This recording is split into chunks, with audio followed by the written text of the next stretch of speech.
Hello and welcome to the Vailrun Tapes. Every story here is true. It happened to a real person, and they wrote it down or said it out loud, so the rest of us would know. Tonight, I'll share a few of them with you. A lot of you come back here every night, and that means a lot to me. These stories stay with people. That's just what they do.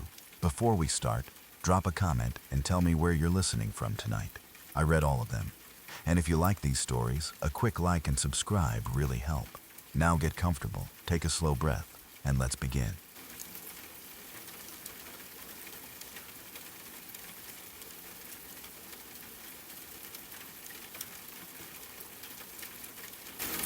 My mom and I were on a long drive from Texas to Washington in late October, the kind of road trip that starts to feel like its own little world after a few days. The air had that fall sharpness to it, and the further north and west we went, the more the land changed. Texas felt far away, like it belonged to a different season. Even inside the car, with the heater clicking on and off, and our bags stacked around us, you could feel the shift in temperature every time a door opened. Late October has a way of making everything look a little older and more serious, especially out on the road, where the light gets thin early and the shadows in the mountains show up before you expect them. My mom preferred driving at night. That was just her rhythm. She liked the roads when they were quieter, when there was less traffic and fewer distractions. She said it was easier to stay focused, easier to make steady progress. So our stops to rest were usually during the day. We'd find a place that felt safe enough, pull off, eat something simple, and try to get a few hours of sleep before heading out again once the sun started dropping. That's how we ended up in a national park in southern Colorado. We didn't pick it because it was famous or because we wanted to sightsee. We picked it because we were tired, and it was there, and it seemed like a reasonable place to stop for a bit. We pulled into an area where we could park, and the first thing I noticed was how empty it was.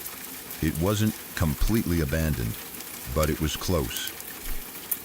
The kind of quiet that makes you aware of your own movements. You could hear the car door shut, and the sound would linger. You could hear the wind moving through the trees, and it didn't have much else to compete with. It was daylight, but it didn't feel warm. The sky looked pale and clean, and the air smelled like dry grass and cold earth. There was that high country feeling where everything seems a little sharper, like the landscape has edges. My mom and I sat there making something to eat, just doing normal road trip stuff. We weren't thinking about danger. We were thinking about being tired. We were thinking about food. We were thinking about how far we still had to go. Then this guy on a bicycle went past us. At first, it was just a passing detail. A cyclist in a park isn't a strange thing. But the way he looked at us made the whole moment feel wrong. He didn't glance over and then keep moving. He stared. He fixed his eyes on us like he wanted us to feel it. And there was something in his expression that made my stomach tighten immediately. It wasn't curiosity. It wasn't even annoyance. It looked like hate. His eyes weren't empty or distant. They were intense, and it felt personal, even though we'd never seen him before. The kind of glare that makes you wonder what story is playing in someone's head. The kind of look that says, I see you, and I don't like that you're here. He rode past without saying a word, but he didn't break that stare until he was far enough away that he didn't have to. My mom and I both noticed. We didn't have to ask each other if we saw it. The tension showed up instantly between us, the same way it does when something makes two people uncomfortable at the same time. My mom's voice got a little quieter when she spoke. I got that urge to keep looking in the direction he went, even though there was nothing else to see. Still, we tried to brush it off. People can be weird. People can be in bad moods. Maybe he was having a terrible day. Maybe he didn't like seeing strangers in his space. We were tired, and exhaustion can make you jumpy, so we didn't want to turn one unpleasant glare into a whole story. We went on with what we were doing, finished eating, cleaned up, and decided to rest. We laid down in the car. My mom took the front seat, the way she always did. I climbed into the back seat with my boxer. My dog was part of our little travel system, our comfort. She was used to being in the car, used to long stretches of driving, and she usually settled down quickly, curling up and falling asleep like it was nothing. For a little while, it felt normal again. The car was still. The day was quiet. My mom shifted up front and got comfortable. I tried to relax. I tried to let the tiredness take over, but then I got this feeling. It wasn't a sound at first. It wasn't something I could point to. It was that deep instinctive feeling that makes your skin tighten, like your body is reacting before your brain finds the reason. It felt like being watched, like someone was nearby, unseen, and focused on us. I stayed still, listening. I didn't want to move too much, because sometimes movement is what confirms your own fear. Sometimes, if you stay still, you can convince yourself you're imagining it. I told myself it was probably nothing, just a random moment of anxiety in an unfamiliar place. But the feeling didn't fade. It kept pressing in. Then my dog reacted. Her hackles went up, the hair along her back rising like a warning sign. She lifted her head, stiff and alert, and then she started a growl that I can still hear in my head when I think about that day. It wasn't her normal, someone's at the door growl. It wasn't playful or uncertain. It came from deep down in her chest, steady and serious.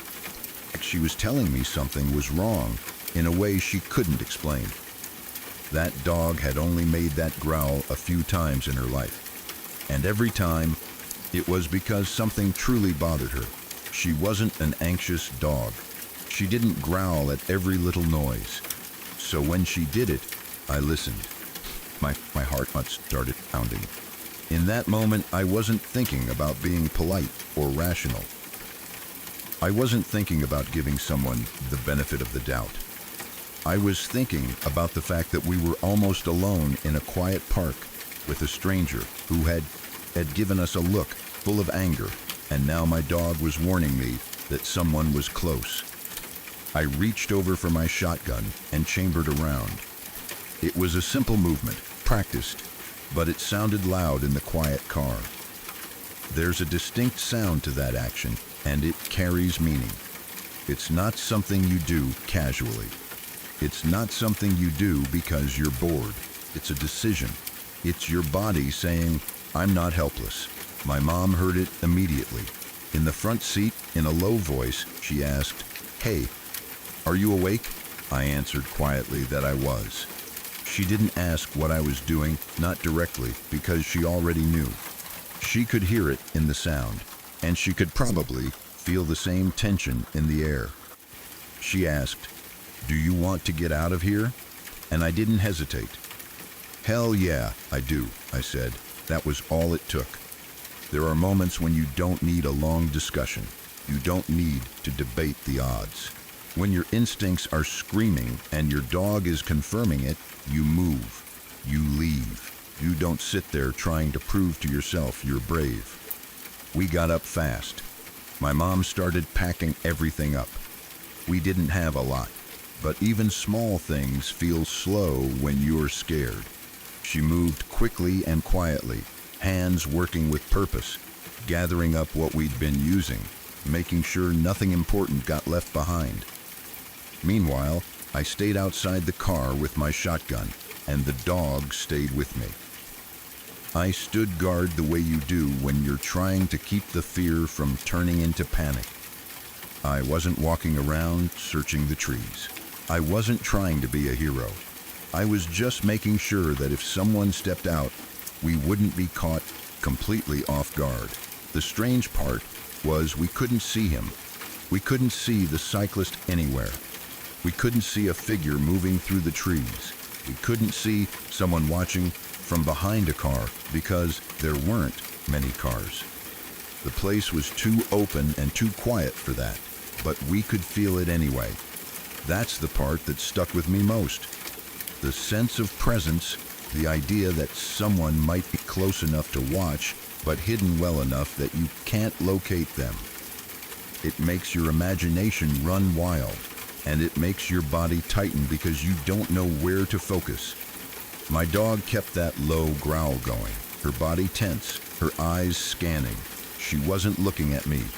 She was looking out. She was tracking something I couldn't see. She didn't bark wildly. She didn't run off. She stayed close, but her whole posture said danger.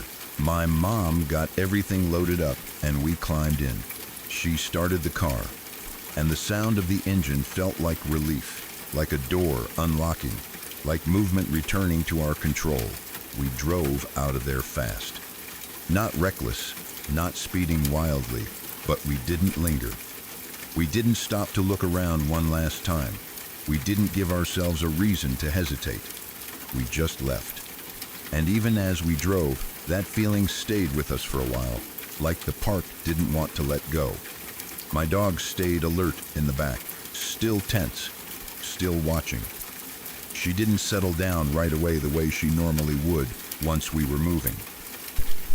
It was like she needed distance, real distance, before she could relax. That told me we were right to go. Dogs don't fake that kind of reaction. We decided to make a beeline for Moab. Moab, to us, meant people, lights, noise. A place where you're not alone in the dark with one strange person and your own thoughts. A place where, if something went wrong, there would be witnesses, cameras, other travelers. When you're scared, you want the kind of safety that comes from not being isolated. We stopped at a truck stop to rest instead. It wasn't scenic. It wasn't peaceful. It smelled like fuel and fried food and hot coffee.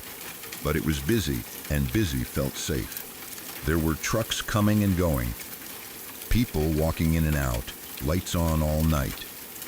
The kind of place where a single person can't lurk in silence without being noticed. The kind of place where you can sit inside your car and feel like the world around you is awake.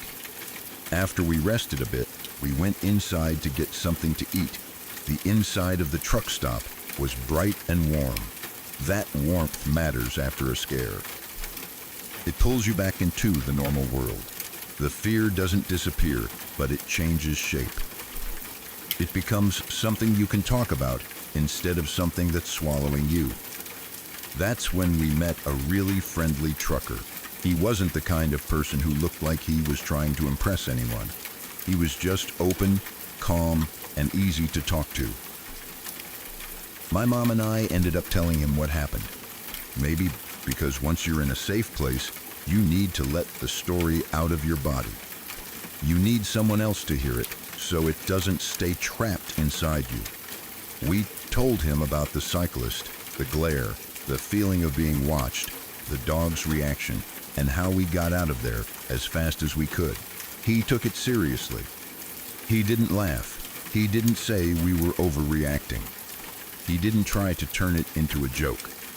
He listened the way someone listens when they've been on the road a long time and they understand that weird things happen in quiet places. He understood the simple truth that your instincts exist for a reason, and that when a dog reacts like that, it's worth paying attention. Then he offered to help. He told us he could shadow us north for a while. Basically, keep an eye out. Stay nearby. Make sure we weren't being followed.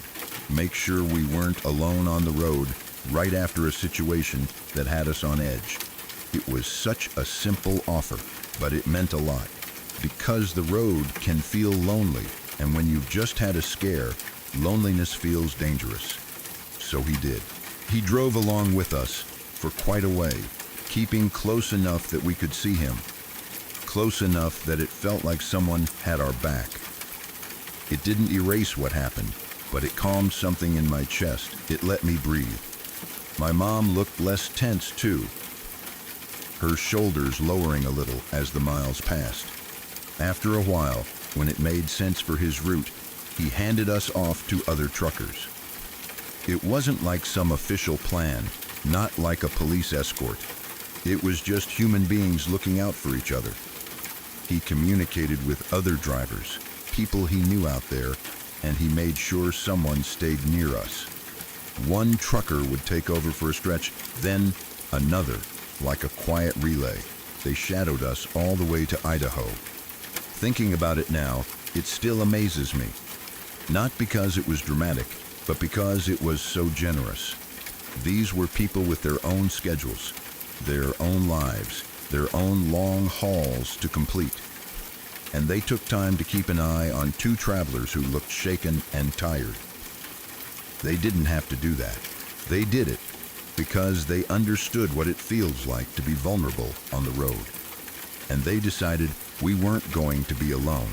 My dog finally settled down properly after we'd been away from that park for a long time. I remember the exact shift, the moment her body loosened, her breathing slowing, her head lowering, like she finally believed the danger was behind us. That, more than anything, made me trust that what we felt back there wasn't imaginary.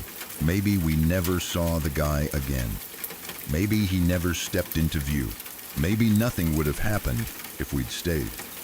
But the way my dog reacted, and the way my mom and I both felt that presence, told me we were right not to test it. For a long time after, I kept replaying that cyclist's face in my mind. Not because he did something obvious, but because the hatred in his eyes didn't match the situation. We were just sitting there eating. We weren't bothering anyone. We weren't loud. We weren't in his way. And still, he looked at us like we were something he wanted to punish. That kind of expression stays with you because it makes you realize how unpredictable people can be, especially in places where there are no witnesses and no one around to interrupt whatever they've decided in their head. I also kept thinking about how fast it all shifted. One moment we were stopping for a normal rest. The next moment we were packing up with shaking hands, leaving with our hearts racing, and then being escorted north by strangers who turned out to be some of the kindest people we could have met. It's a strange thing, the way fear and kindness can sit side by side in the same story. The fear was real. It shook us. It made the world feel sharp and unsafe for a while. But the kindness was real too. A whole line of truckers stepping in without being asked to make sure two travelers got through the next stretch safely. That stayed with me just as much as the glare and the growl did, because it reminded me that even when something dark brushes close, there are still people out there who will choose to protect instead of harm. When I think back on that day, I don't even have a clean explanation for what exactly was happening at the park. I can't tell you where the cyclist went or what he intended. I can't tell you if he was alone or if someone else was nearby. I can't prove anything beyond what we felt and what my dog showed us. But I know this. Something about that place turned wrong the moment he looked at us. And my body and my dog both recognized it before my mind could argue. And we listened. We left. And because we left, all we have now is the memory. The cold daylight in southern Colorado. The near-empty park. The bicycle rolling past. Those hate-filled eyes. The heavy feeling of being watched. The deep growl from a dog who never wasted a warning. The quiet exchange in the dark. Do you want to get out of here? Hell yeah, I do. The relief of the engine starting. The long miles toward Moab. The bright truck stop. The friendly trucker. The line of other drivers watching out for us. All the way to Idaho. It could have ended differently. That's what makes it stick. You don't forget moments where your instincts might have saved you, where your body knew something before you had proof, where you felt danger close enough that you could almost taste it. But you also don't forget the people who showed up afterward and helped you feel safe again. Those truckers were a great bunch of guys, and even now, years later, That part of the story still leaves me grateful in the middle of the fear.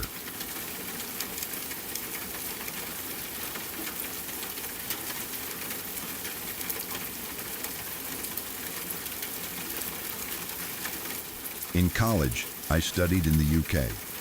I was an American student, living in a house with a group of other Americans. And the place came with one of those stories that everyone sort of knows about, but no one takes too seriously. The kind of story that becomes part of the house's personality. Supposedly, there was a ghost of a girl who had passed away while living there. People had their little details, their little rumors, the kind of thing you repeat at night when the house is quiet, half joking, half daring each other to be scared. I never truly believed in any of it. I didn't grow up thinking of ghosts as real, and I definitely didn't move across the ocean expecting to be haunted.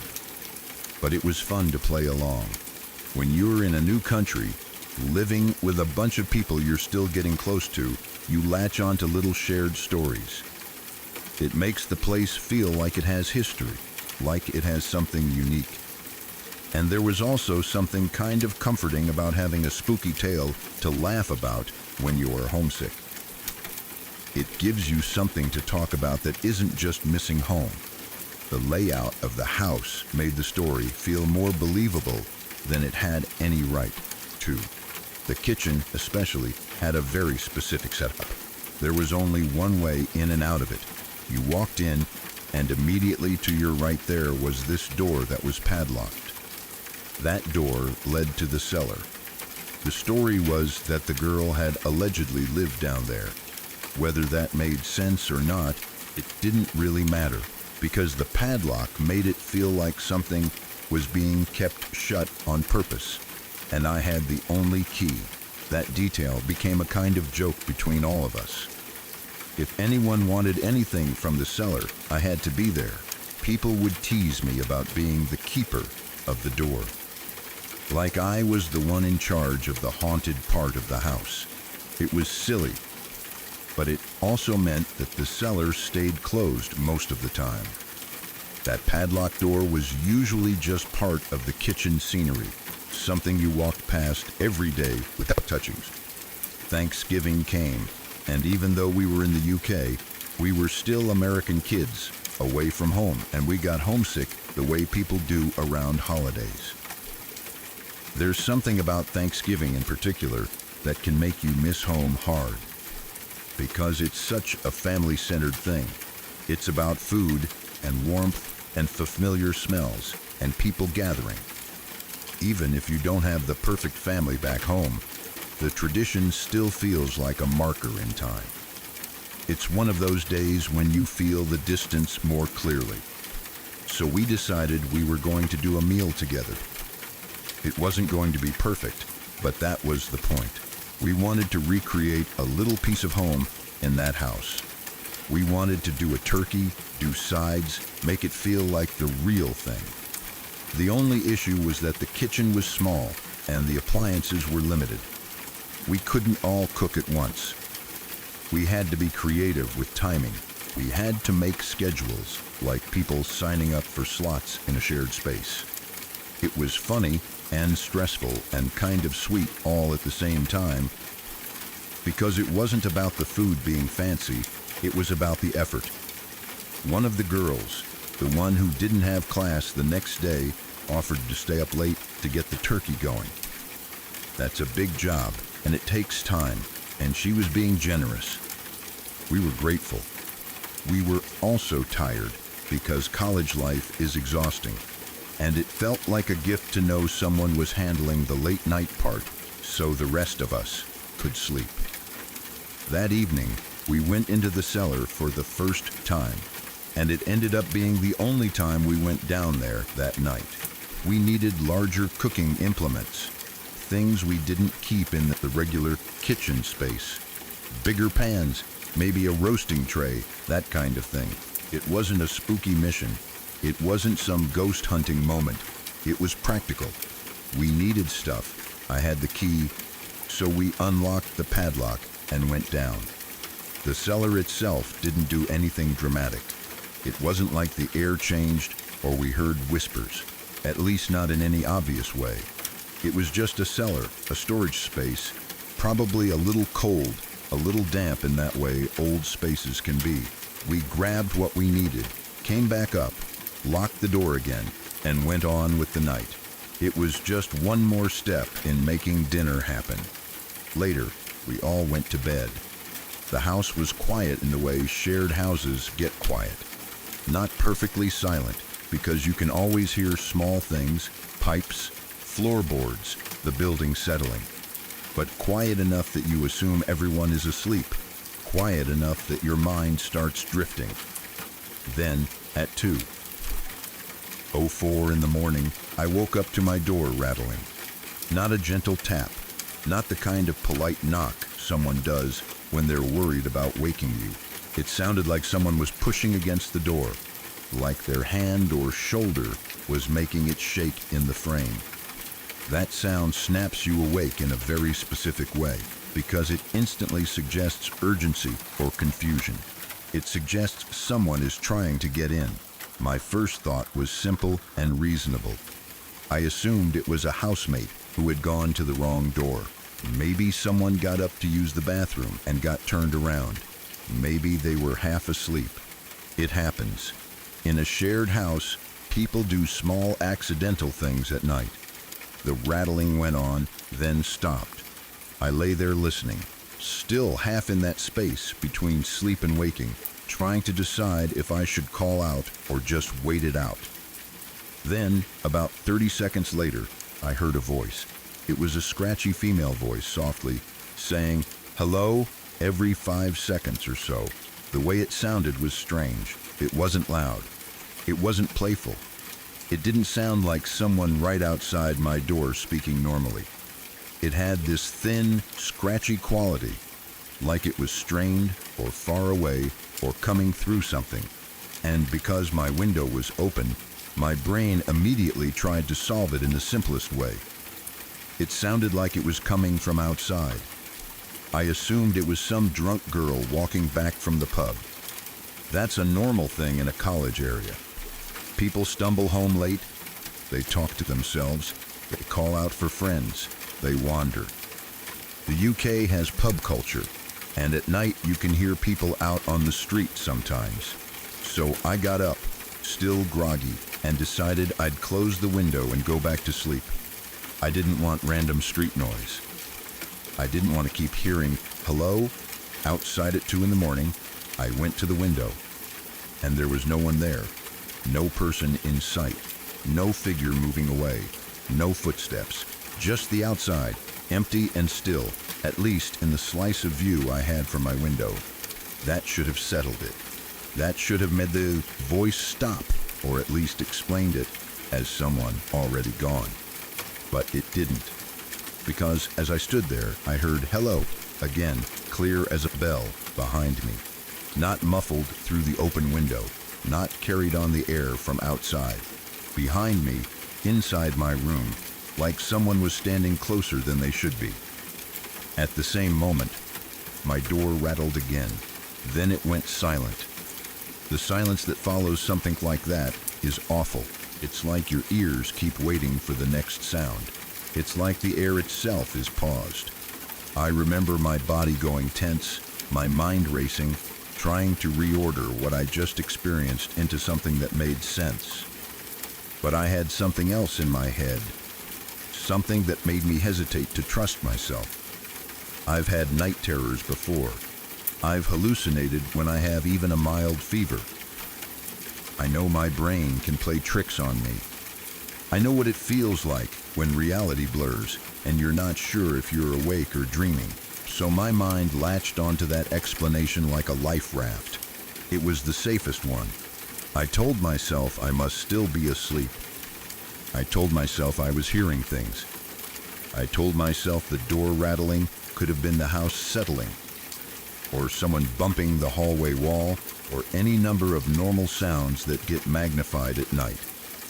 I told myself the "hello" could have been part of a half-awake dream.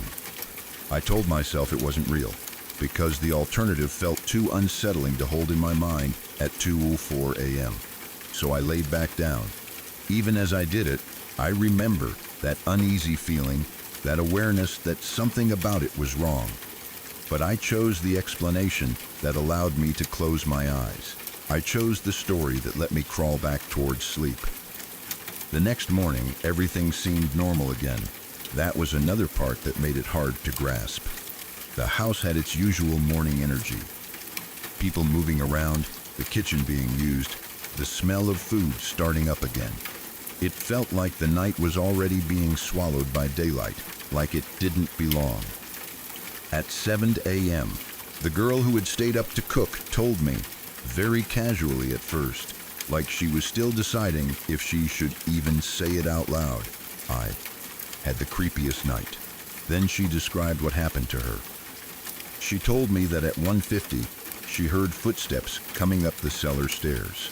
That detail alone made my stomach drop because I didn't even know she'd been paying attention to the cellar door. I didn't know anyone would be listening for sounds like that. And then she said the door rattled.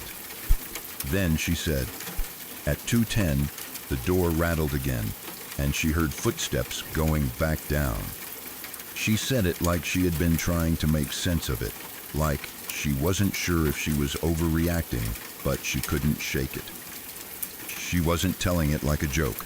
She was telling it like something that had genuinely creeped her out.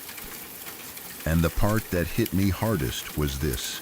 She told me all of this before I had said anything to anyone about what I experienced. I hadn't mentioned my door rattling. I hadn't mentioned the voice. I hadn't mentioned the time. I hadn't even hinted at it. I had kept it in my own head, dismissed it as a possible night terror, tried to bury it under sleep. But she came to me with a timeline that overlapped mine in a way that was too close to ignore. My experience happened at 2:04. Her experience had activity around 1:50 and 2:10, with the cellar door rattling and footsteps on the stairs in between. And suddenly, the story of the ghost girl in the cellar didn't feel like harmless fun anymore. Not because I suddenly believed in ghosts as a neat, simple concept, but because there were now two separate people in the house who had experienced something strange that night, tied to the same area, in the same window of time. That's what changes everything in these stories. It's one thing to wake up in the middle of the night and think you heard something. It's one thing to have a half dream that feels real, but when someone else, without being prompted, describes sounds that fit around your own experience, your brain has to confront the idea that maybe you weren't dreaming. It made me go back over every detail. The door rattling, the first time, the 30 seconds, the voice, scratchy, soft, repeating, hello, like it was searching for someone. My window being open, my brain trying to place the sound outside. The moment I looked out and saw nobody. The sudden shift, hello, behind me, clear as a bell, like it had moved from outside to inside without crossing the space between. The second door rattle, the abrupt silence, and then her story, the footsteps on the cellar stairs, the cellar door rattling, the timing, the feeling she had in the kitchen alone, late at night, trying to cook a turkey while everyone else slept. The thought of her standing near that padlocked cellar door, hearing movement from the other side, must have been terrifying, especially when she knew the story, even if she didn't fully believe it either. It also made me think about the key. I had the only key. That door was padlocked. We had locked it after going down there earlier that evening. So, if the cellar door was rattling, it wasn't because someone casually opened it and walked out. If she heard footsteps on the stairs, what does that mean if the door stayed locked? Was it someone inside? Was it sound carrying oddly through the house? Was it pipes and old wood and coincidence? Or was it something else? The mind tries to settle on the least scary answer. It tries to say old houses creak, old stairs pop, sound travels weirdly. You were tired. You were homesick. You were talking about ghosts. Your brain filled in the blanks. And maybe there's truth in some of that. Maybe the story primed us to notice noises we'd ignore otherwise. Maybe the holiday mood and the late night cooking and the open window all created the perfect conditions for misinterpretation. But the timing still sticks out. The way she said 1:50 and 2:10 like she had looked at a clock. The way I knew it was 2:04 because something about the moment was sharp enough that I registered it. The way both of us described rattling doors, separately, without coordinating our stories. Even if you don't want to jump to ghosts, it leaves you with a strange question. What was moving around in that house while we were asleep? It made the fun ghost story feel different after that, because before, it was a cute thing to mention over drinks or when someone was alone in the kitchen at night. After that, it was something you couldn't fully laugh off. Not because it proved anything, but because it cracked the certainty that nothing unusual ever happens.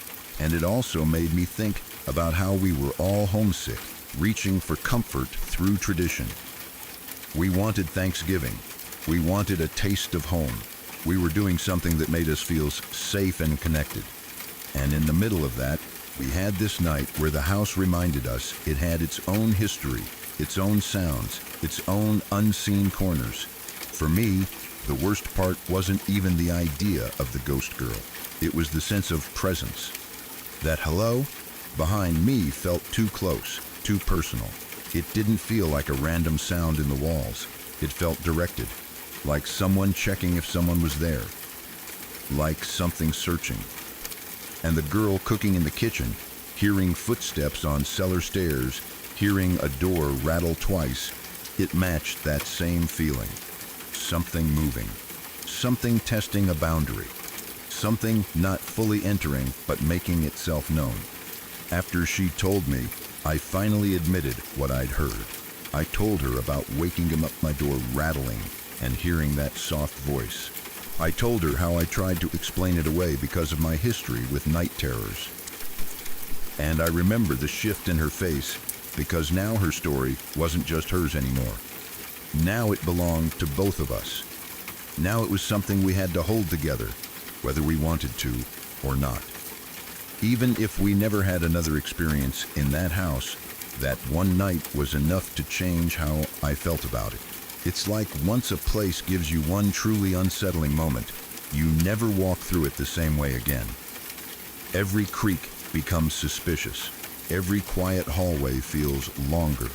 Every locked door feels more meaningful.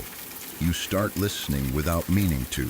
You start noticing the silence, the spaces between sounds, the way the house feels at night. And the strangest part is that it wasn't some dramatic haunting.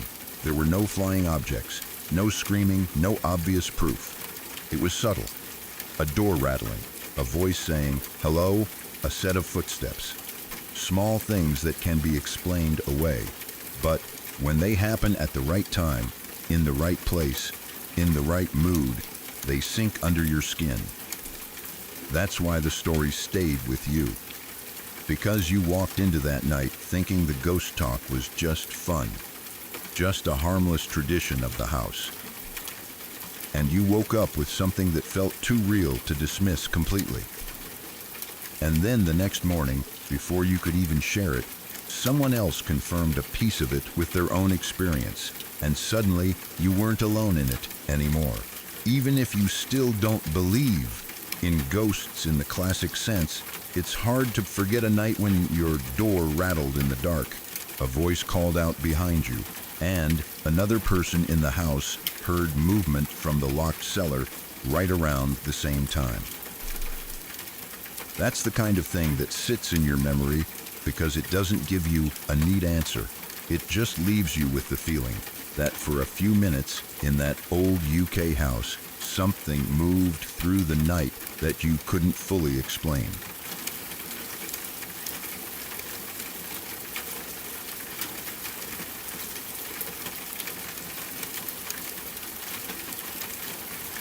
When I was around 12, I was doing something that felt completely normal at the time, the kind of thing a kid does without thinking twice. I was riding my bike on the trails near a golf course the same way I'd done before, just letting the wheels hum over dirt and gravel while the trees closed in on both sides.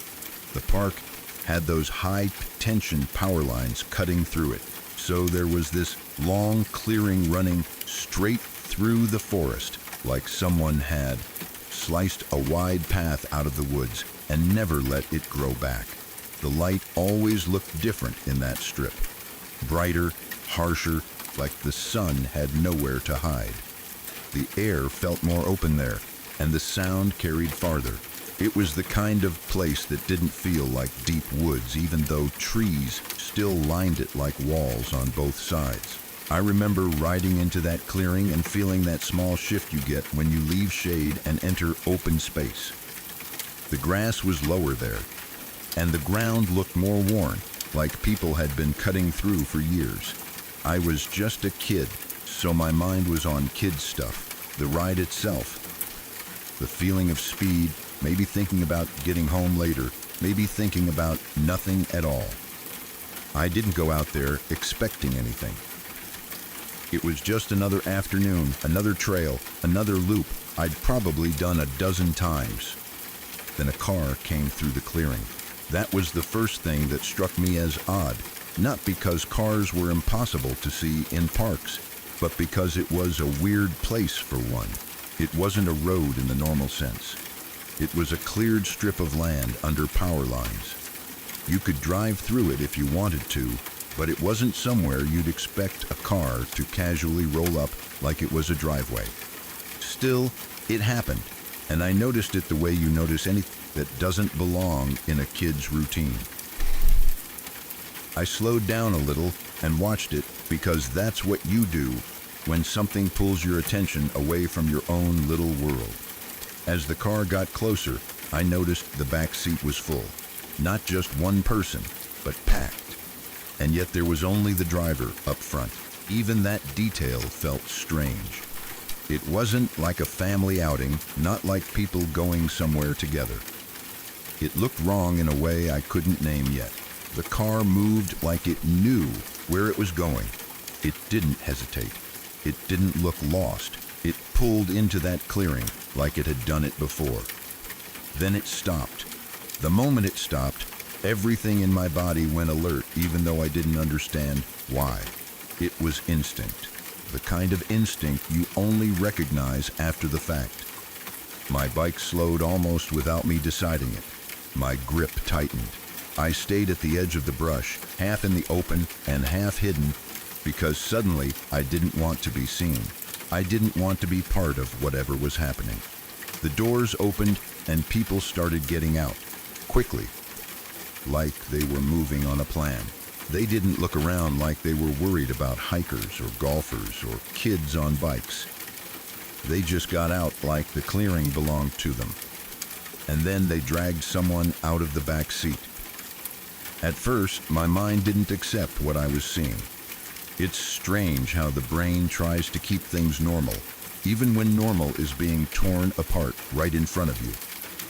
I saw a guy come out, but it didn't register as a person being dragged. It registered as a messy movement, a tangle of arms and legs, a body being pulled.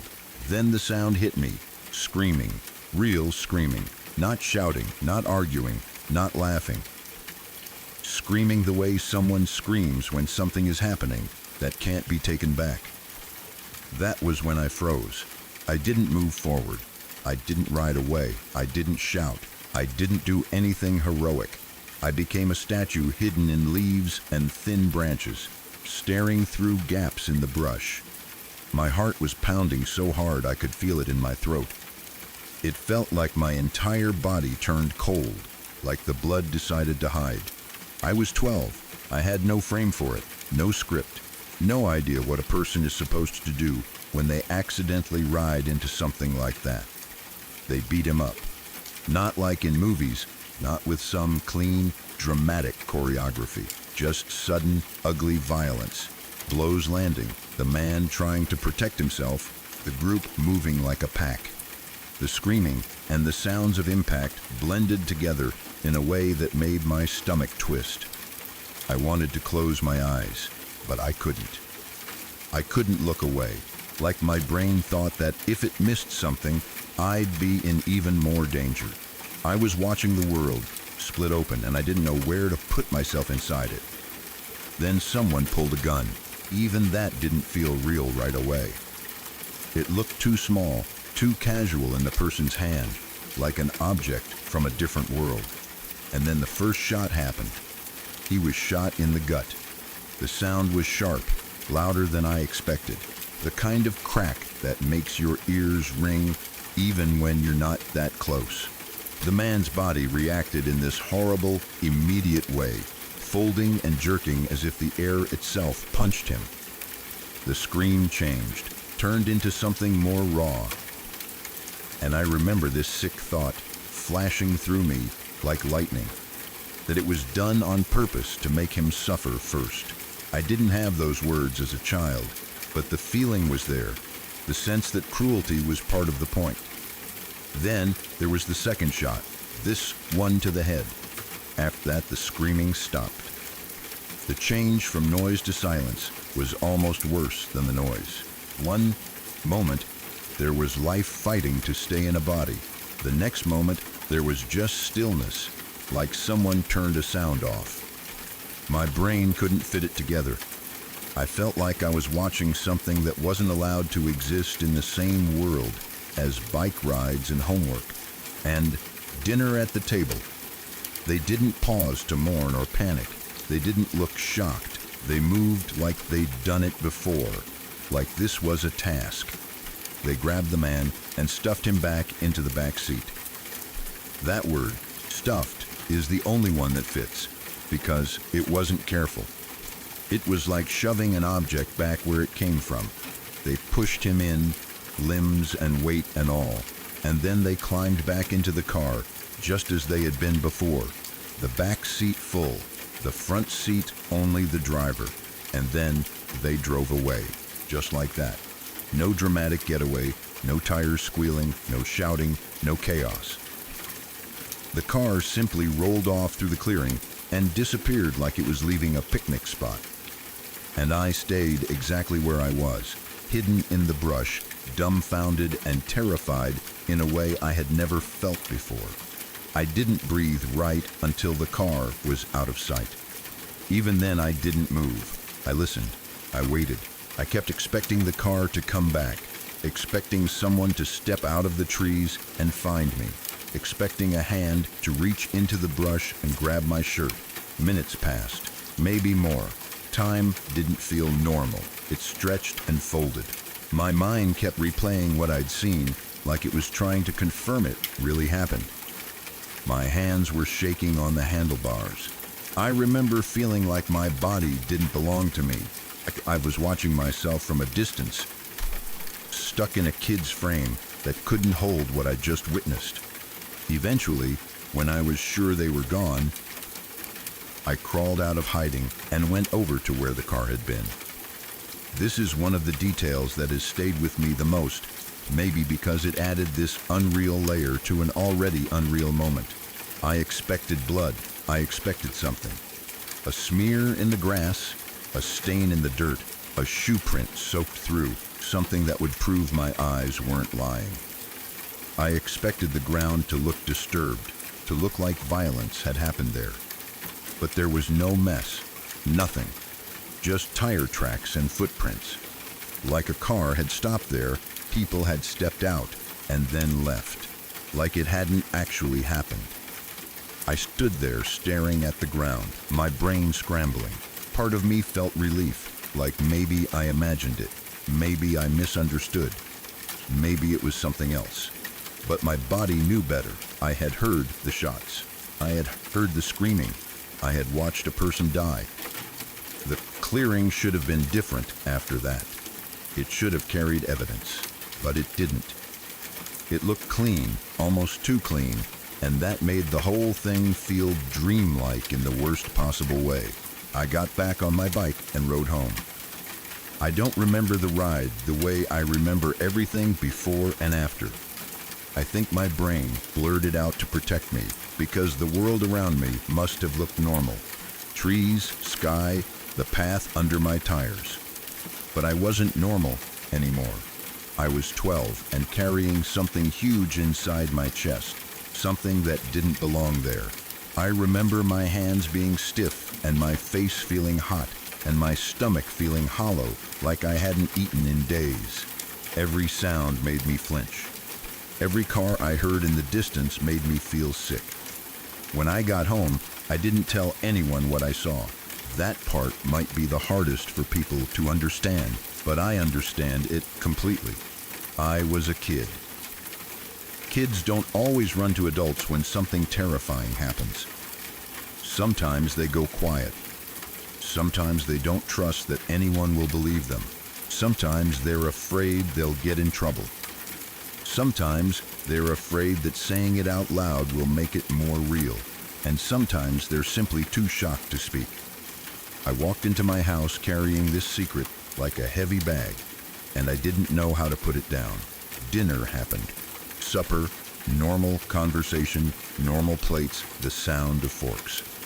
My family got into whatever they were doing afterward, the usual evening routine, and I sat there trying to act like I belonged in that normal world.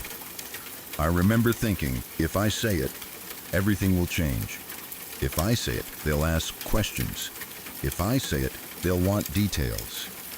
If I say it, they'll look at me differently. If I say it, maybe those men will find out. The fear wasn't logical, but it was powerful. I didn't know how far danger could reach, so in my child mind, danger could reach everywhere. Later, when everyone was busy, I went to my parents' bedroom to use the phone. I remember choosing that room because it felt more private, more adult, like a place where serious calls happened. My hands were still shaking when I picked up the receiver. My throat felt tight. I dialed 911, and even dialing felt unreal, like I was pressing buttons in someone else's life. When the operator answered, I reported what I'd seen. I told them I wanted to remain anonymous. I don't remember every word I said, but I remember trying to sound calm while my whole body felt like it was buzzing. I told them the location, the clearing under the power lines near the golf course, the car, the people, the shooting. I expected them to ask 1,000 questions. I expected panic on the other end. But the call felt strangely simple. They thanked me for the report, and I hung up, and that was it. I never heard anything about it on the news. Not that night, not the next day, not weeks later. No headline, no report of a body found, no warning about a missing person. Nothing that would have matched what I witnessed. It was like it had been swallowed, like the forest had closed over it, and the world had decided it never happened. For a long time, that silence played tricks on my mind. It made me question myself. It made me wonder if I got details wrong, if I was mistaken, if my child brain exaggerated something that wasn't what I thought it was. But the memory never behaved like an invented story. It behaved like a scar. It stayed sharp. The key moments stayed locked in place. The car, the clearing, the screams, the gunshots, the way the sound stopped. If it was a dream, it was the kind that never fades. The kind that clings to you for decades and changes the way you look at the world. I started thinking they must have been good at getting rid of the body.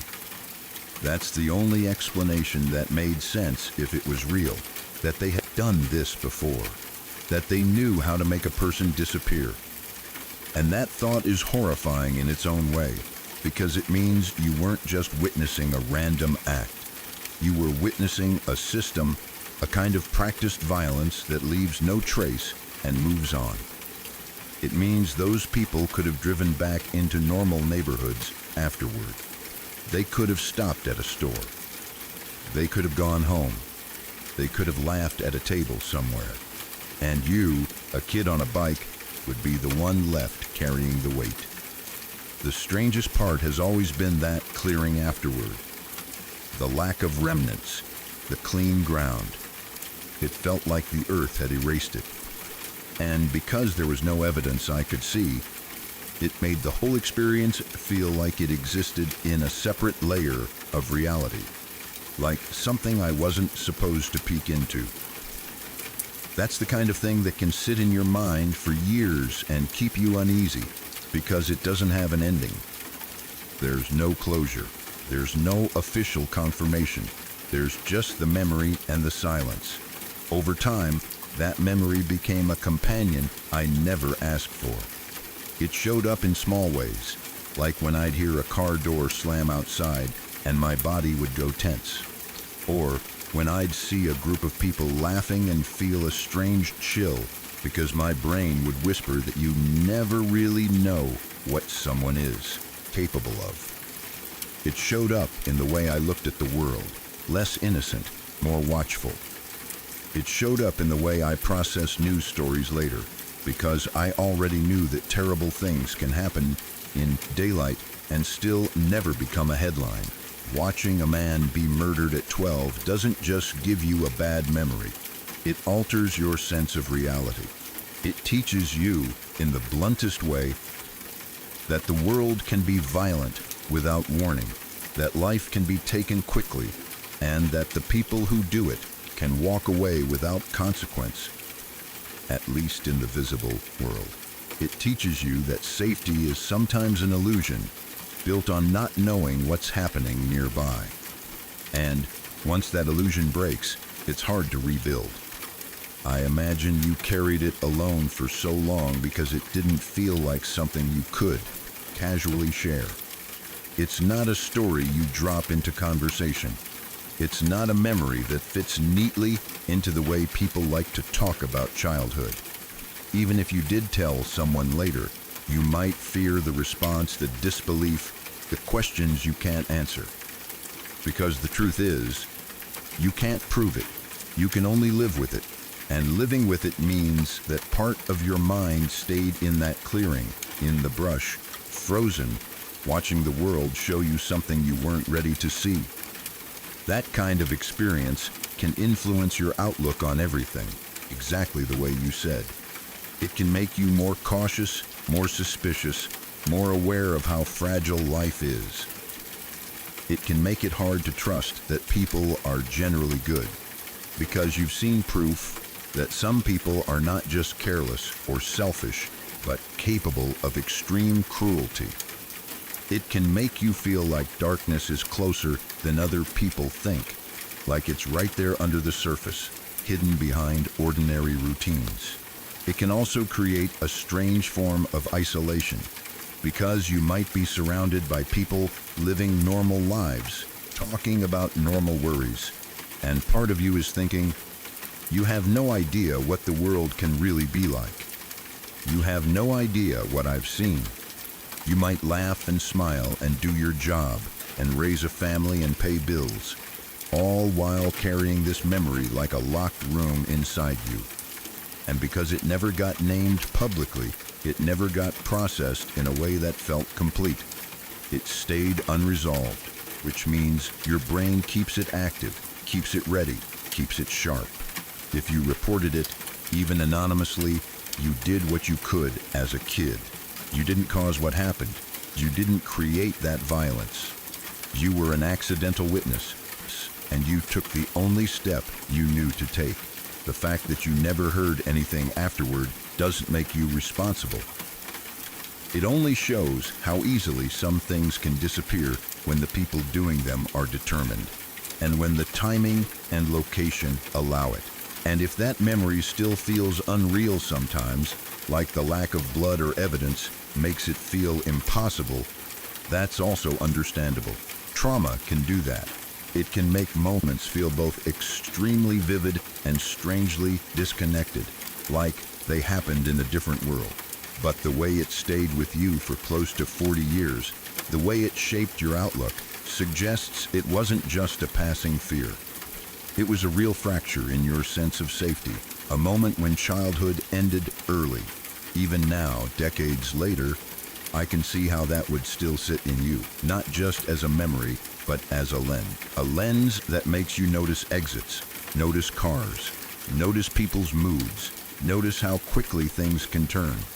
A lens that makes you understand, in a quiet and painful way, that not everything gets solved. Not everything makes the news, and not everything leaves traces behind that the world will recognize. And maybe the weirdest part of all is that you kept living afterward, because you had to. You went to school, did homework, grew up, built a life, all while carrying an image that would have overwhelmed most adults, let alone a kid. You carried it without anyone sitting you down and telling you it wasn't your fault, without anyone helping you process it, without anyone validating that what you saw mattered. That's a heavy thing for one person to carry alone for so long. The fact that it influenced your outlook doesn't mean something is wrong with you. It means your mind never forgot what it learned that day. It means you've been living with the knowledge that the world can be brutally unfair, and that innocence can be shattered in a single afternoon. And still, you kept going. Still, you built a life. Still, you found ways to function, even with that locked room inside you. That's the kind of story that stays with you, because it wasn't just something you watched. It was something that changed you. And even if you never got answers, even if you never saw it on the news, even if there was no evidence left in the clearing, your memory is evidence of what that moment did to your mind. It's proof of how real it felt, how deeply it marked you, and how long a single event can shape the way someone sees the world.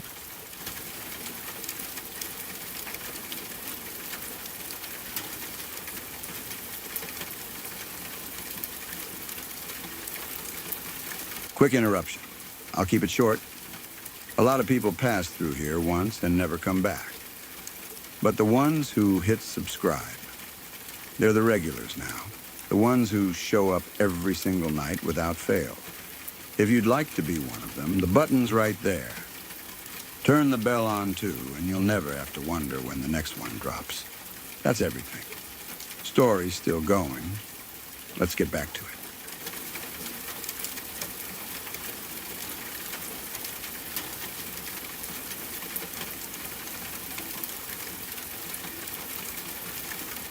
We were long distance, but it never felt like the kind of long distance where you barely see each other. We actually saw each other pretty often because I was in school in a city that was only about 2 hours away. 2 hours isn't nothing, but it's also not impossible. It's the kind of drive people make for a weekend, or even for one day if they really want to. So, in my mind, the distance was something we could manage. It just meant we had to be a little more intentional. It meant we had to communicate clearly, check in with each other, and make small habits that helped us feel connected even when we weren't in the same place. For me, the hardest part of long distance wasn't even missing him physically. It was the quiet, the space between messages. The way a day can feel so much longer when you don't know what the other person is doing, or when you don't feel like you're part of their daily life. When you love someone and you're not sharing the same home, you start to appreciate tiny things more. A simple message, how was your day? I'm home, a good night. Those words aren't big, but they create a rhythm. They make you feel remembered. They make you feel like you still matter even when you're not right there in front of them. So I asked for something that felt small and reasonable. I asked him to let me know when he made it home from work each day. Not a long conversation. Not a phone call every night. Not a huge emotional check-in. Just a text message at some point in the evening, even if it was as simple as home or good night. We didn't share locations, so this was also a basic safety thing for me. I wasn't trying to control him or track him. I just wanted to know he got home okay, and I wanted to feel like we were still connected in some simple way, even when we were apart. In my mind, it wasn't a dramatic request. It was something couples do naturally. Most people don't even have to ask. It's just a habit. You come home, you drop your keys, and at some point you think, I should text my partner. It takes maybe 10 seconds.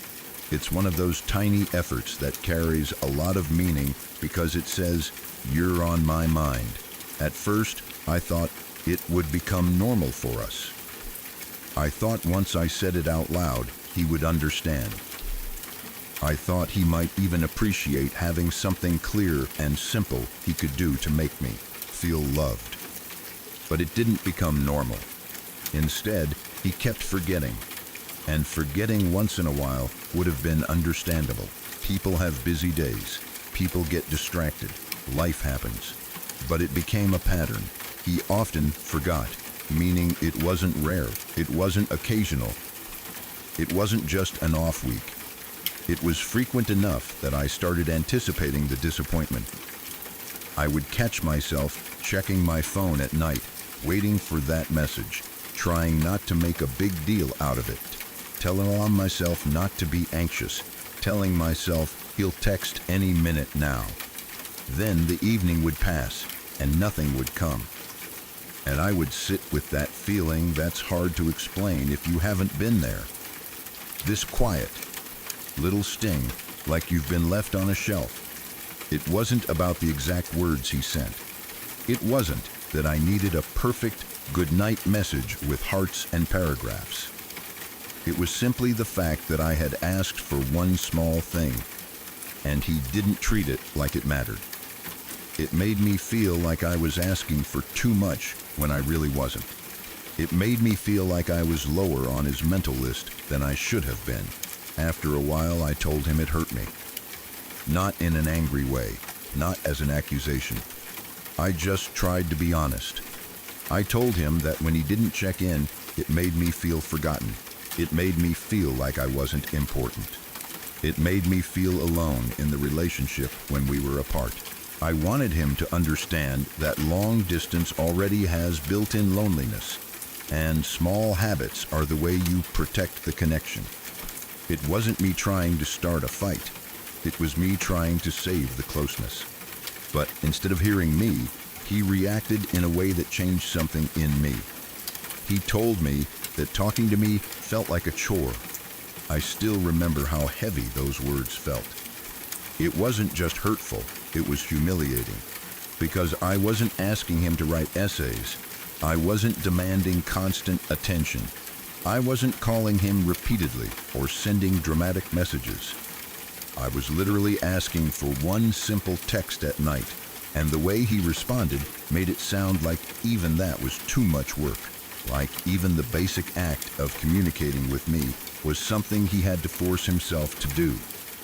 When someone you care about calls you a chore, it makes you look at yourself like you're a burden. It makes you start evaluating everything you say. It makes you wonder if you're annoying, if you're too emotional, if you ask for too much, if you're the problem. It doesn't just sting in the moment.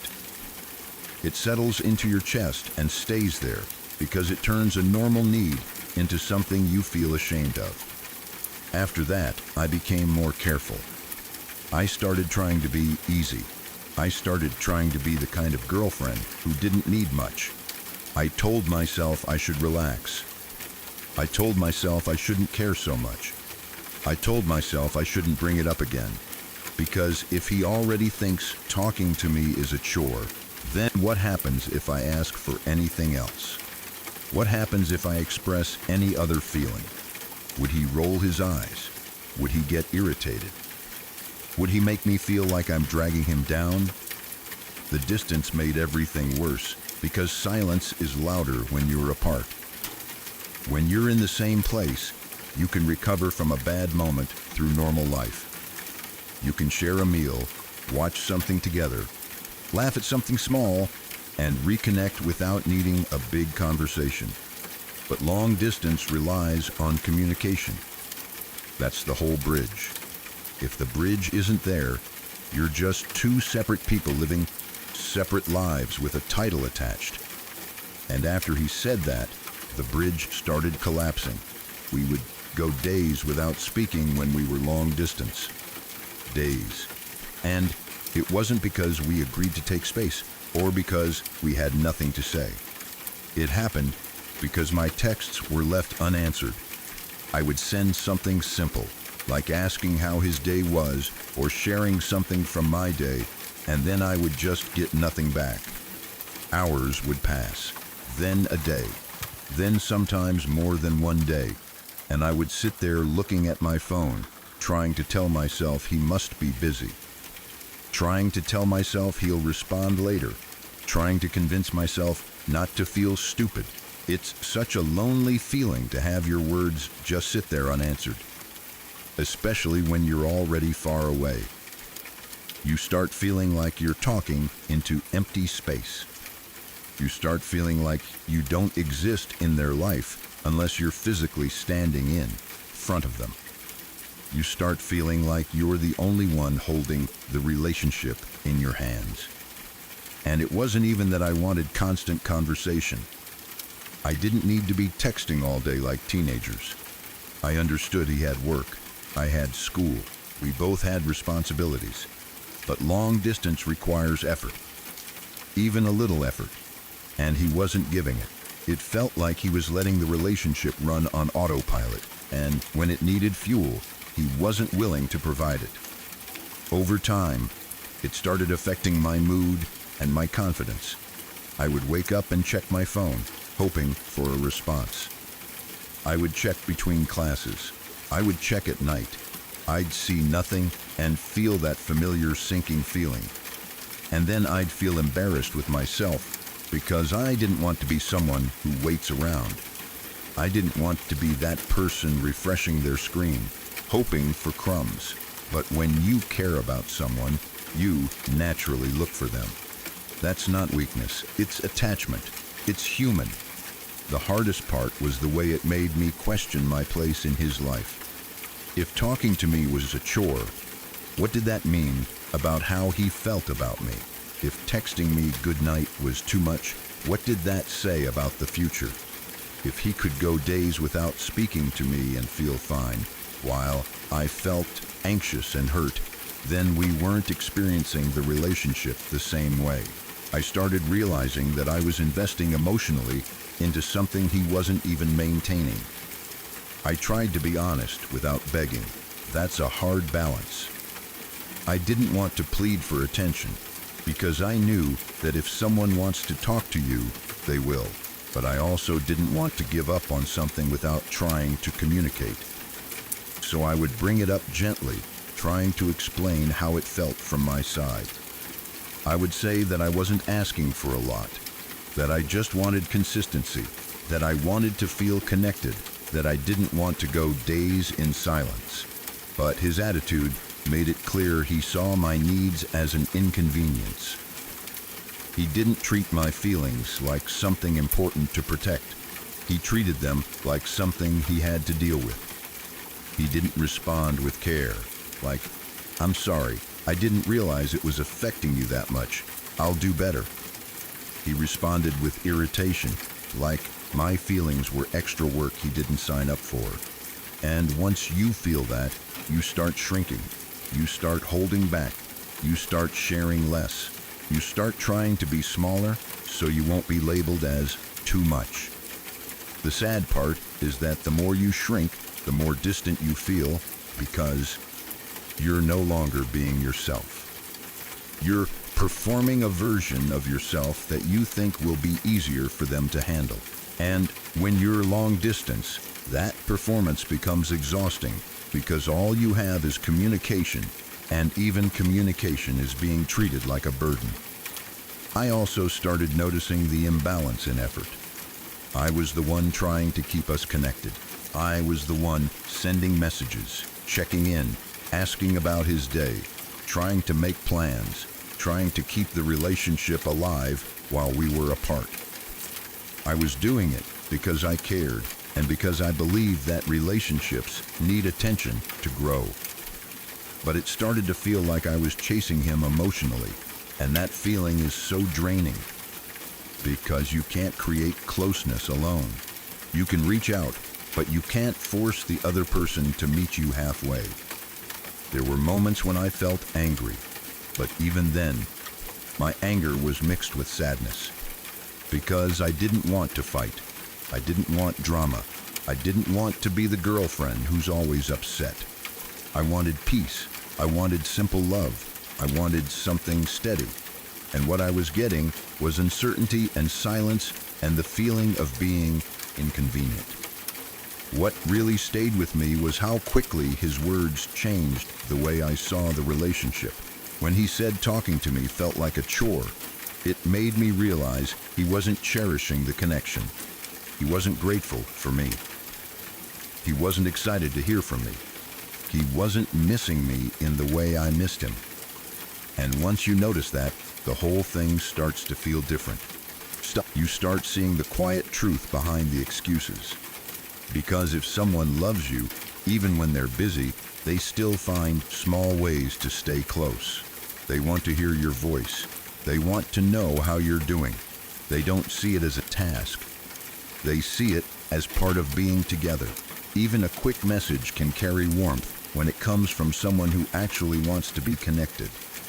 But with him, it felt like I was requesting something he didn't want to give. And that's a painful place to be, because you start questioning your worth. You start wondering why you're not someone he wants to talk to. You start wondering why your presence doesn't feel like comfort to him. You start wondering if you're asking for love from someone who doesn't know how to offer it, or worse, someone who just doesn't want to. Eventually, I reached a point where I couldn't ignore it anymore. The pattern was too clear. The silence, the unanswered messages, the forgetfulness, and then the way he responded when I expressed pain. It wasn't just one mistake, it was a whole attitude. It was the message that my feelings were work, and I was not someone he felt lucky to have. I think what finally pushed me toward leaving was realizing that long distance wasn't the real problem. The problem was effort and care. If he wanted to, he would. If he valued me, he would protect the connection instead of letting it fall apart. If he respected me, he wouldn't say something so cruel and dismissive when I was trying to be honest. And if he truly wanted the relationship, he wouldn't be okay with days of silence. So I left shortly after that. It wasn't because I didn't love him. It wasn't because I didn't want it to work. It was because I finally understood that I couldn't keep doing emotional labor for two people. I couldn't keep reaching out to someone who treated contact like a burden. I couldn't keep teaching someone how to care about me. I couldn't keep accepting a relationship where basic communication felt like I was asking for a favor. Leaving wasn't easy, but it was clarifying. Because once I stepped away, I could see how much anxiety I had been carrying just to keep a connection alive that should have been mutual. I could see how I had been lowering my needs to fit into what he was willing to give. I could see how often I had blamed myself for wanting something that was normal. And the truth is, asking for a simple "I'm home" or "good night" text isn't too much. Wanting to feel remembered isn't too much. Wanting consistent communication in a long-distance relationship isn't too much. Those are basic needs. The right person doesn't call that a chore. The right person doesn't leave you in silence for days. The right person doesn't make you feel ashamed for wanting closeness. What I asked for was small, but what it represented was big. It represented care, effort, presence, the idea that even from 2 hours away, I still mattered in his day. And when he couldn't even offer that, and then made me feel wrong for being hurt, I finally chose myself instead.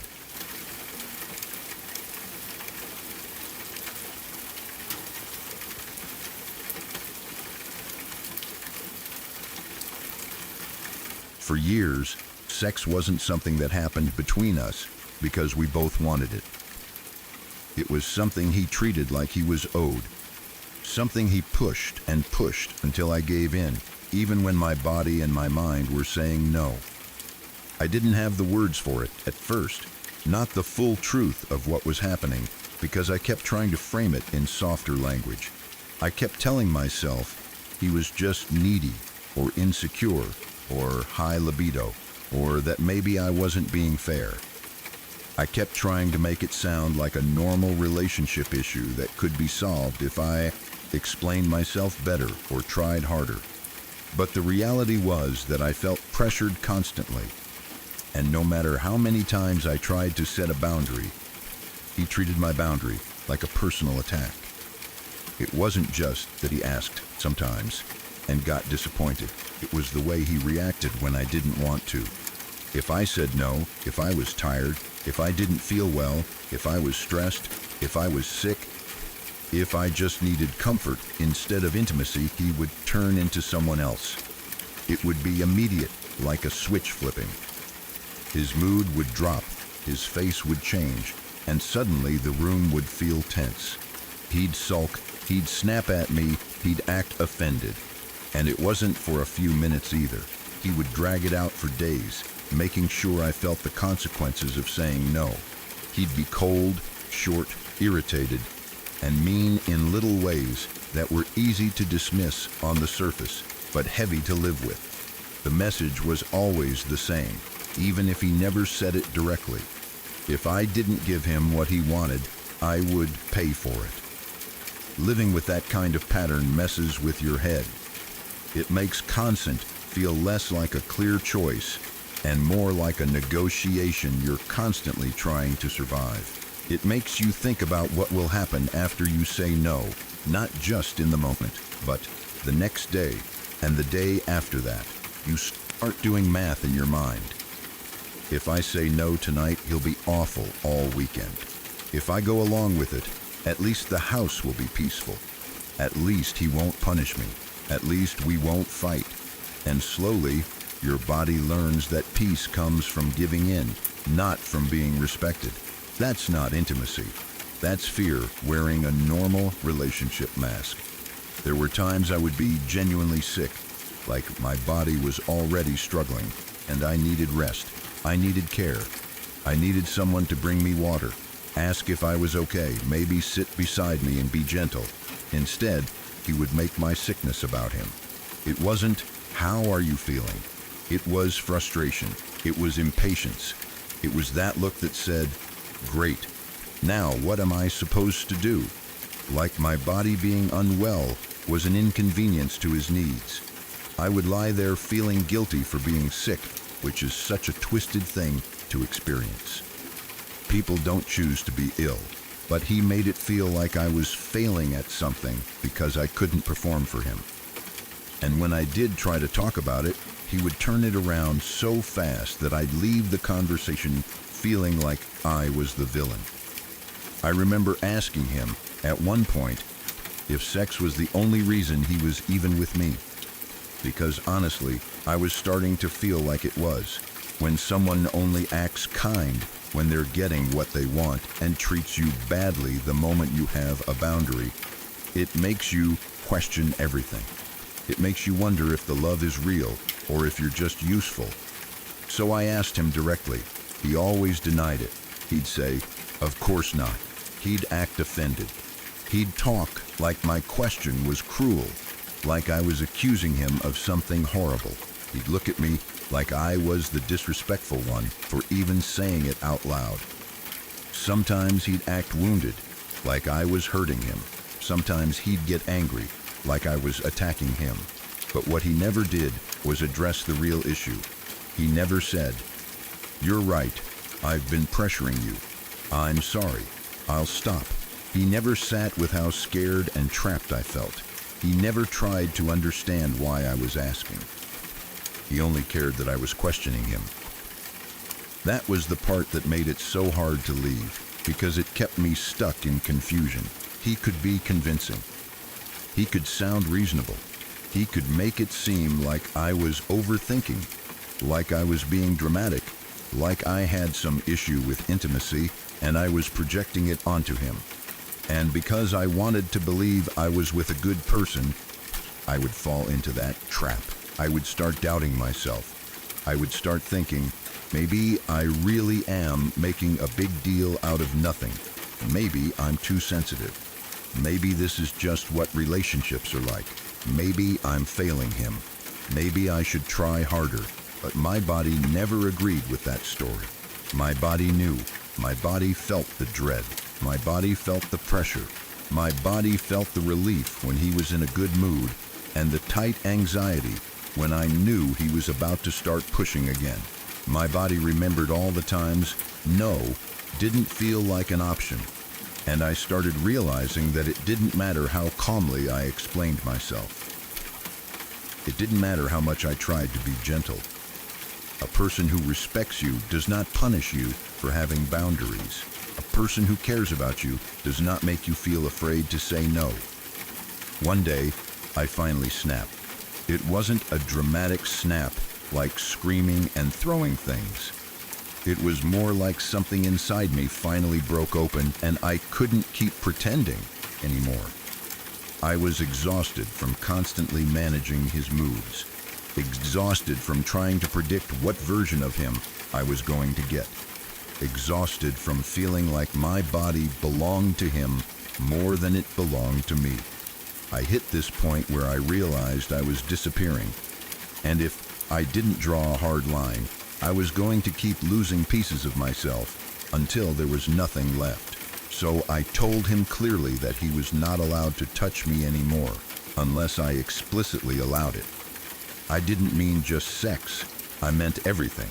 No random grabbing, no sudden hands on my body like it was a joke, no smacking my butt in passing like it was his right, no touching me whenever he felt like it.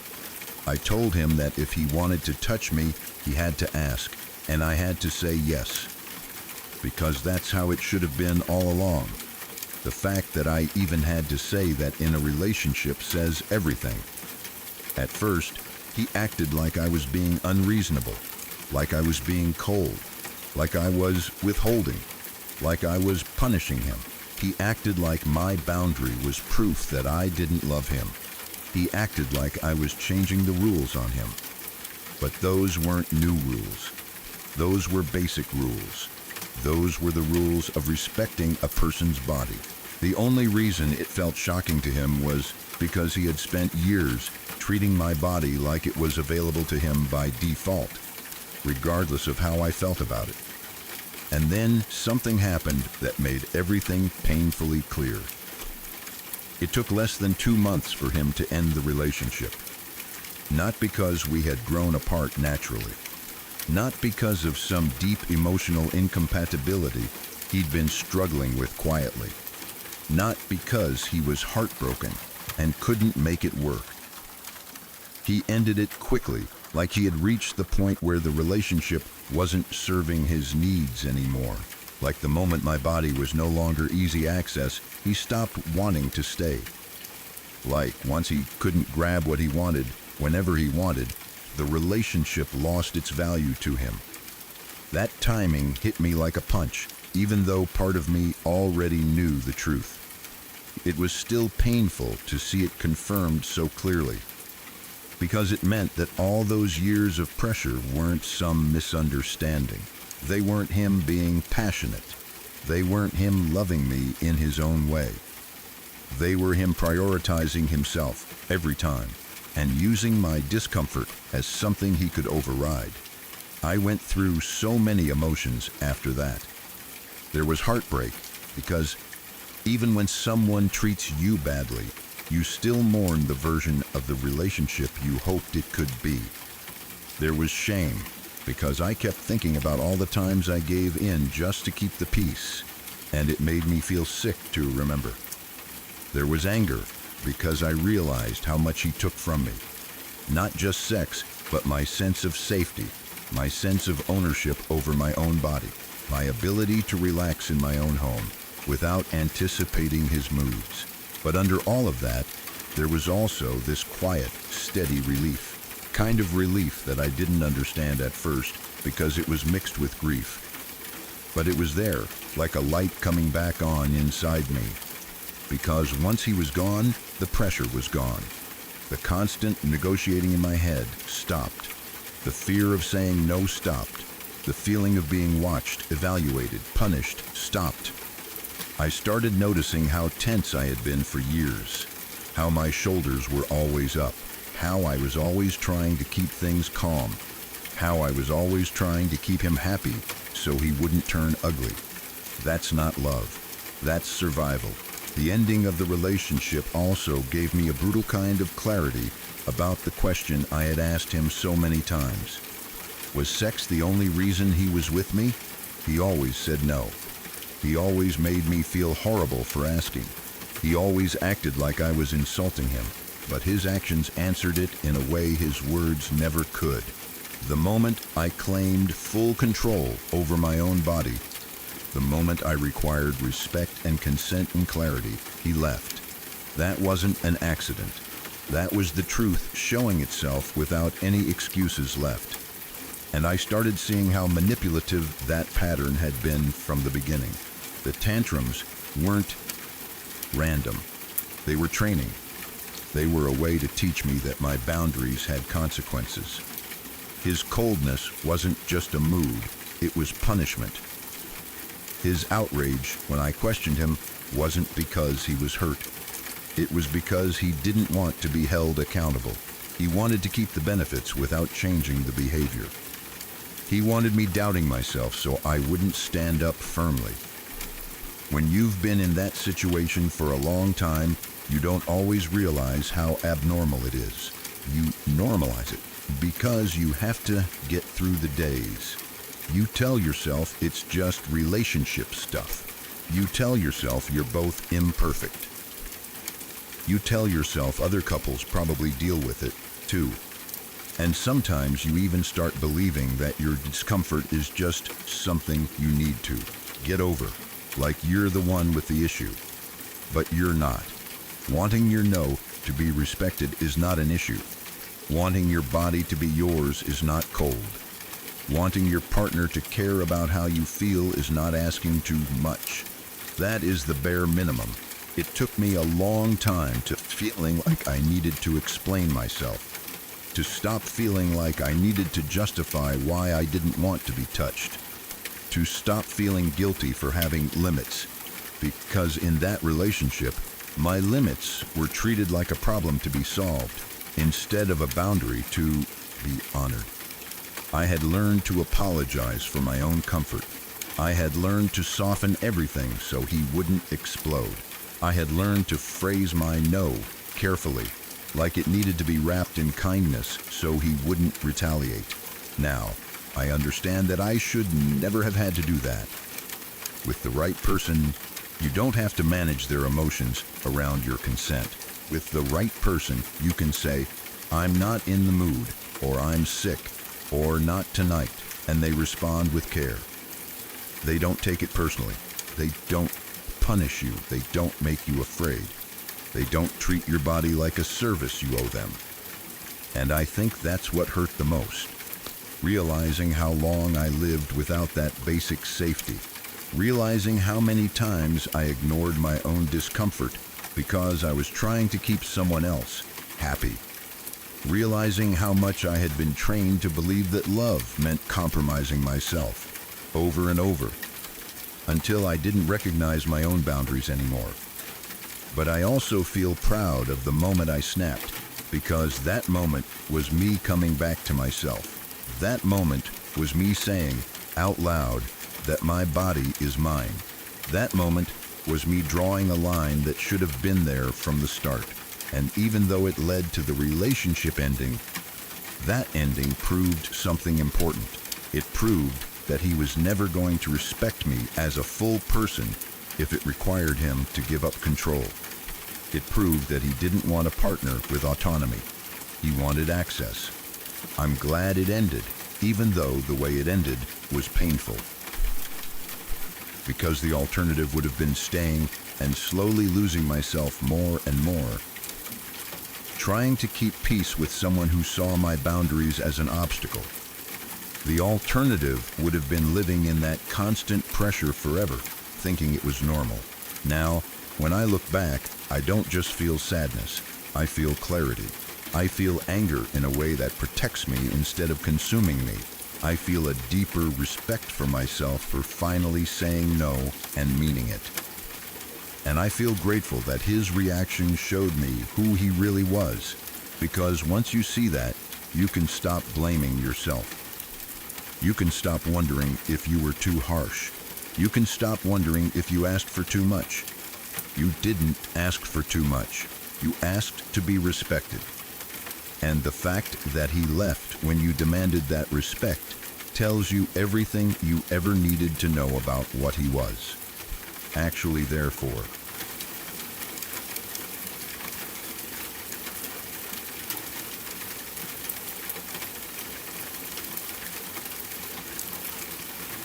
He told me more than once that he was still trying to figure out whether he even wanted to be with me. Not in a serious, thoughtful way where two people sit down and talk honestly about what they need, but in a way that kept me hanging. It was like he wanted the comfort of having me there, the benefits of being in a relationship, and the control of knowing I was waiting for his decision, while still leaving himself an easy exit. Every time he said it, it landed like a quiet threat, like I should feel lucky he was considering me at all. I remember how confusing that felt, because I wasn't asking him for some grand promise. I was just trying to be in a normal relationship where you don't have to earn your spot every week. But with him, nothing ever felt steady. The ground always felt like it could shift under my feet, even on days that were supposed to be simple. If we had a good time together, I would still be left wondering if that good moment meant anything, or if it was just another day he was deciding to keep me around. He barely ever said, "I love you back." The first few times, I tried to brush it off. I told myself maybe he wasn't used to saying it. Maybe he grew up in a family that didn't talk like that. Maybe it was hard for him to express feelings. I kept giving him kind explanations because that's what I wanted to believe. But then he actually gave me his reason, and it wasn't gentle at all. He said I overused it. He said it would lose its meaning if he said it more than once a week. Once a week. Like love was a limited product, and he was managing the supply. Like affection was something he needed to ration so it stayed special, and I was the one who couldn't be trusted with it. It made me feel silly for even wanting basic warmth from the person I was with.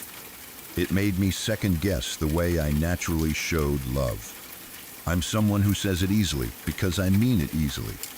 If I care, I say it. I thought that was a good thing.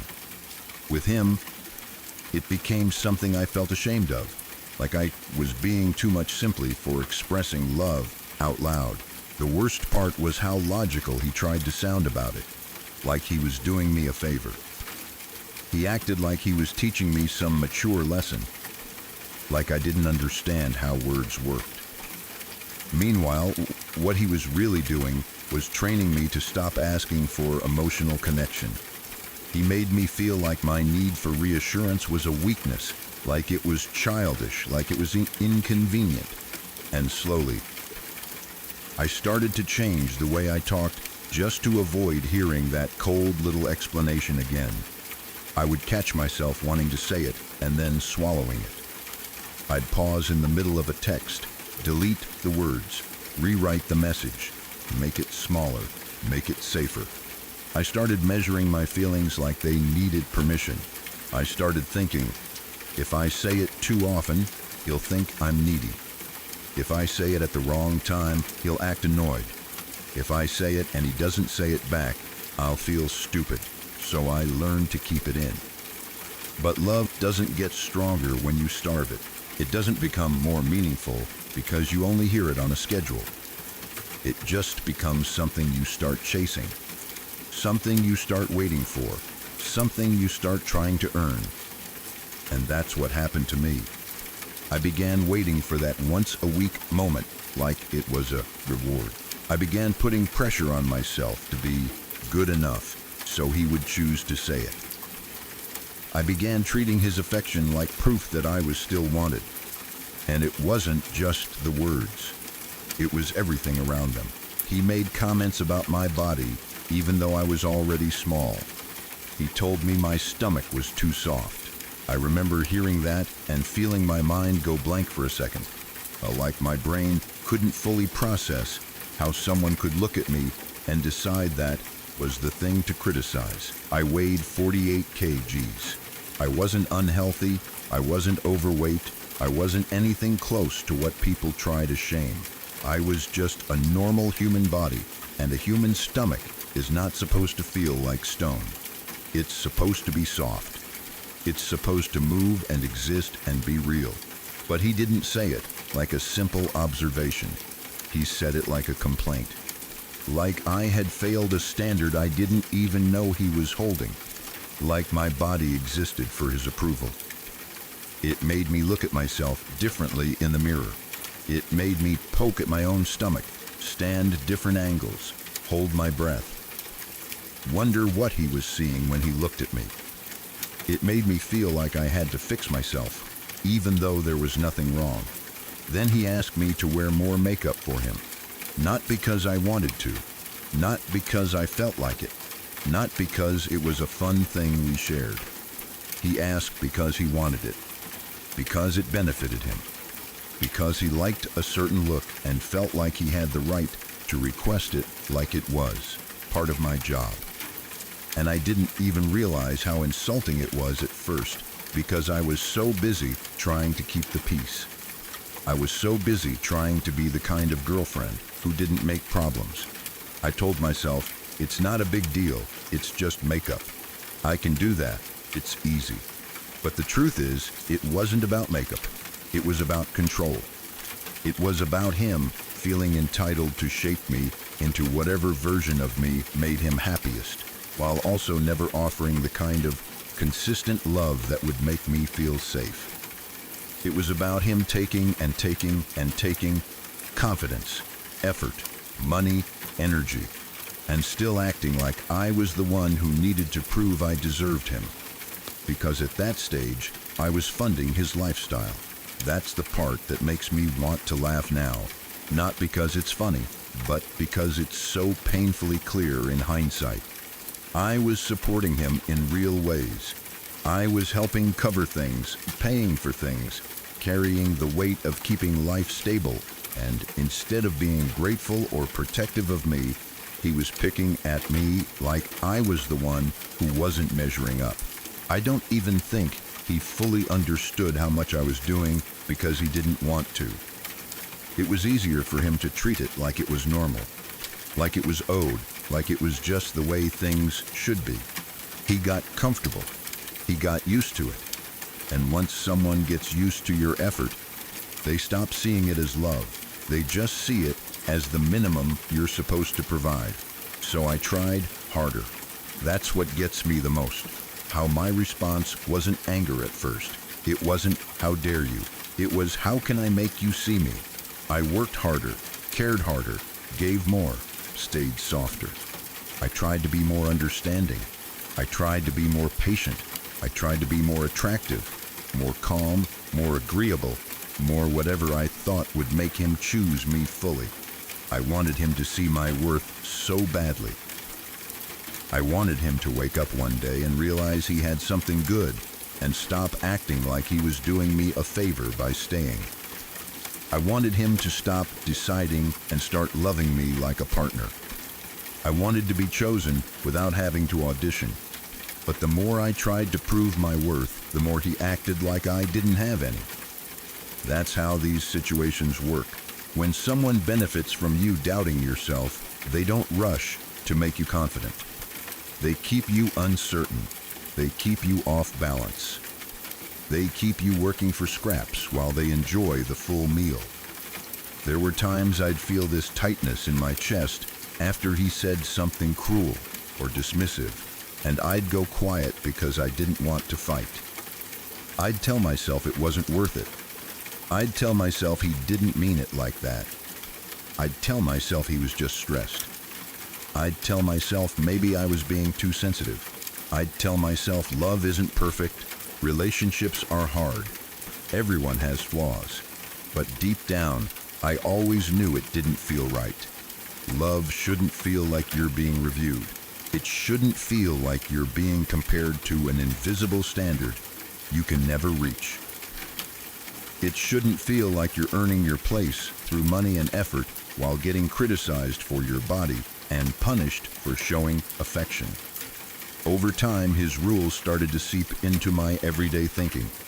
I started planning my words. I started editing my feelings. I started noticing every time I wanted reassurance and then telling myself I didn't deserve it. I started believing that loving too openly was embarrassing. I started believing I had to be low maintenance to be lovable. I started believing that being wanted was something fragile that could be taken away if I said the wrong thing, gained the wrong weight, wore the wrong face. Even when he wasn't actively saying something hurtful, the fear of it stayed in the room with me. I'd be getting dressed and hear his voice in my head.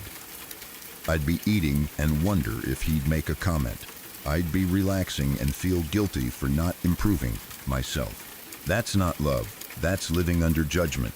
And still, I stayed for a while in that mindset of trying to fix it, because it's hard to admit when someone isn't going to change. It's hard to admit that the person you're pouring yourself into doesn't actually value you the way you value them. It's hard to let go when you've invested so much. Not just money, but hope, time, energy, your softness. Your faith in the idea that if you love someone well enough, they'll eventually love you back the same way. But one day, something in me shifted. It wasn't one dramatic scene. It was more like a slow build of clarity. I started seeing his words for what they were. Not honesty, not preferences, not boundaries, but small cuts that kept me insecure. I started recognizing the pattern. The way he acted like he was the prize, like he was doing me a favor. The way he criticized the parts of me that were already vulnerable. The way he kept love on a schedule, but expected my support whenever he needed it. The way I was giving, and he was still making me feel like I wasn't enough. And once you really see that, you can't unsee it. I began imagining what it would feel like to be with someone who didn't make me shrink. Someone who didn't treat my love like an inconvenience. Someone who didn't think my body needed to be corrected. Someone who didn't ask me to change my face for their pleasure.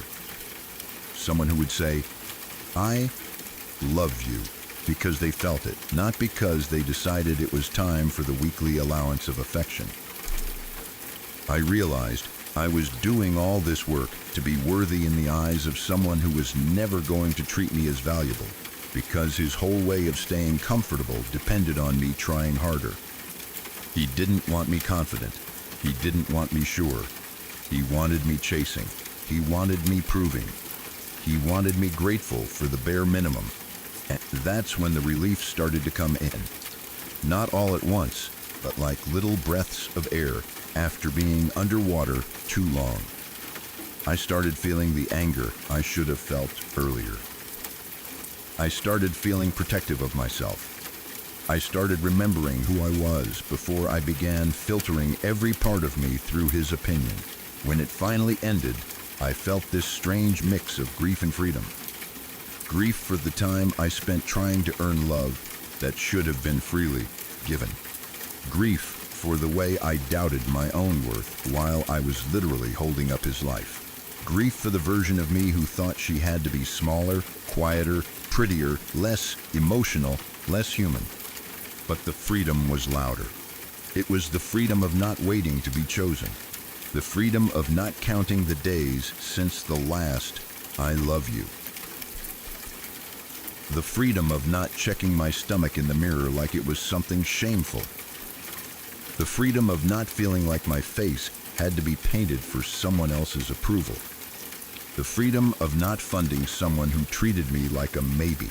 Now, when I think back, I feel grateful that it ended before it shaped me even more than it already did. I'm glad I don't have to live inside someone else's decision anymore. I'm glad I don't have to bargain for affection or earn words that should come naturally. I'm glad I don't have to twist myself into someone else's idea of acceptable. I'm not proud of how hard I tried to prove my worth to him, but I understand why I did it. I wanted love. I wanted stability. I wanted to believe my effort mattered. I wanted to believe that if I gave enough, he'd finally see me clearly. But I see myself clearly now, and I'm so glad that ended.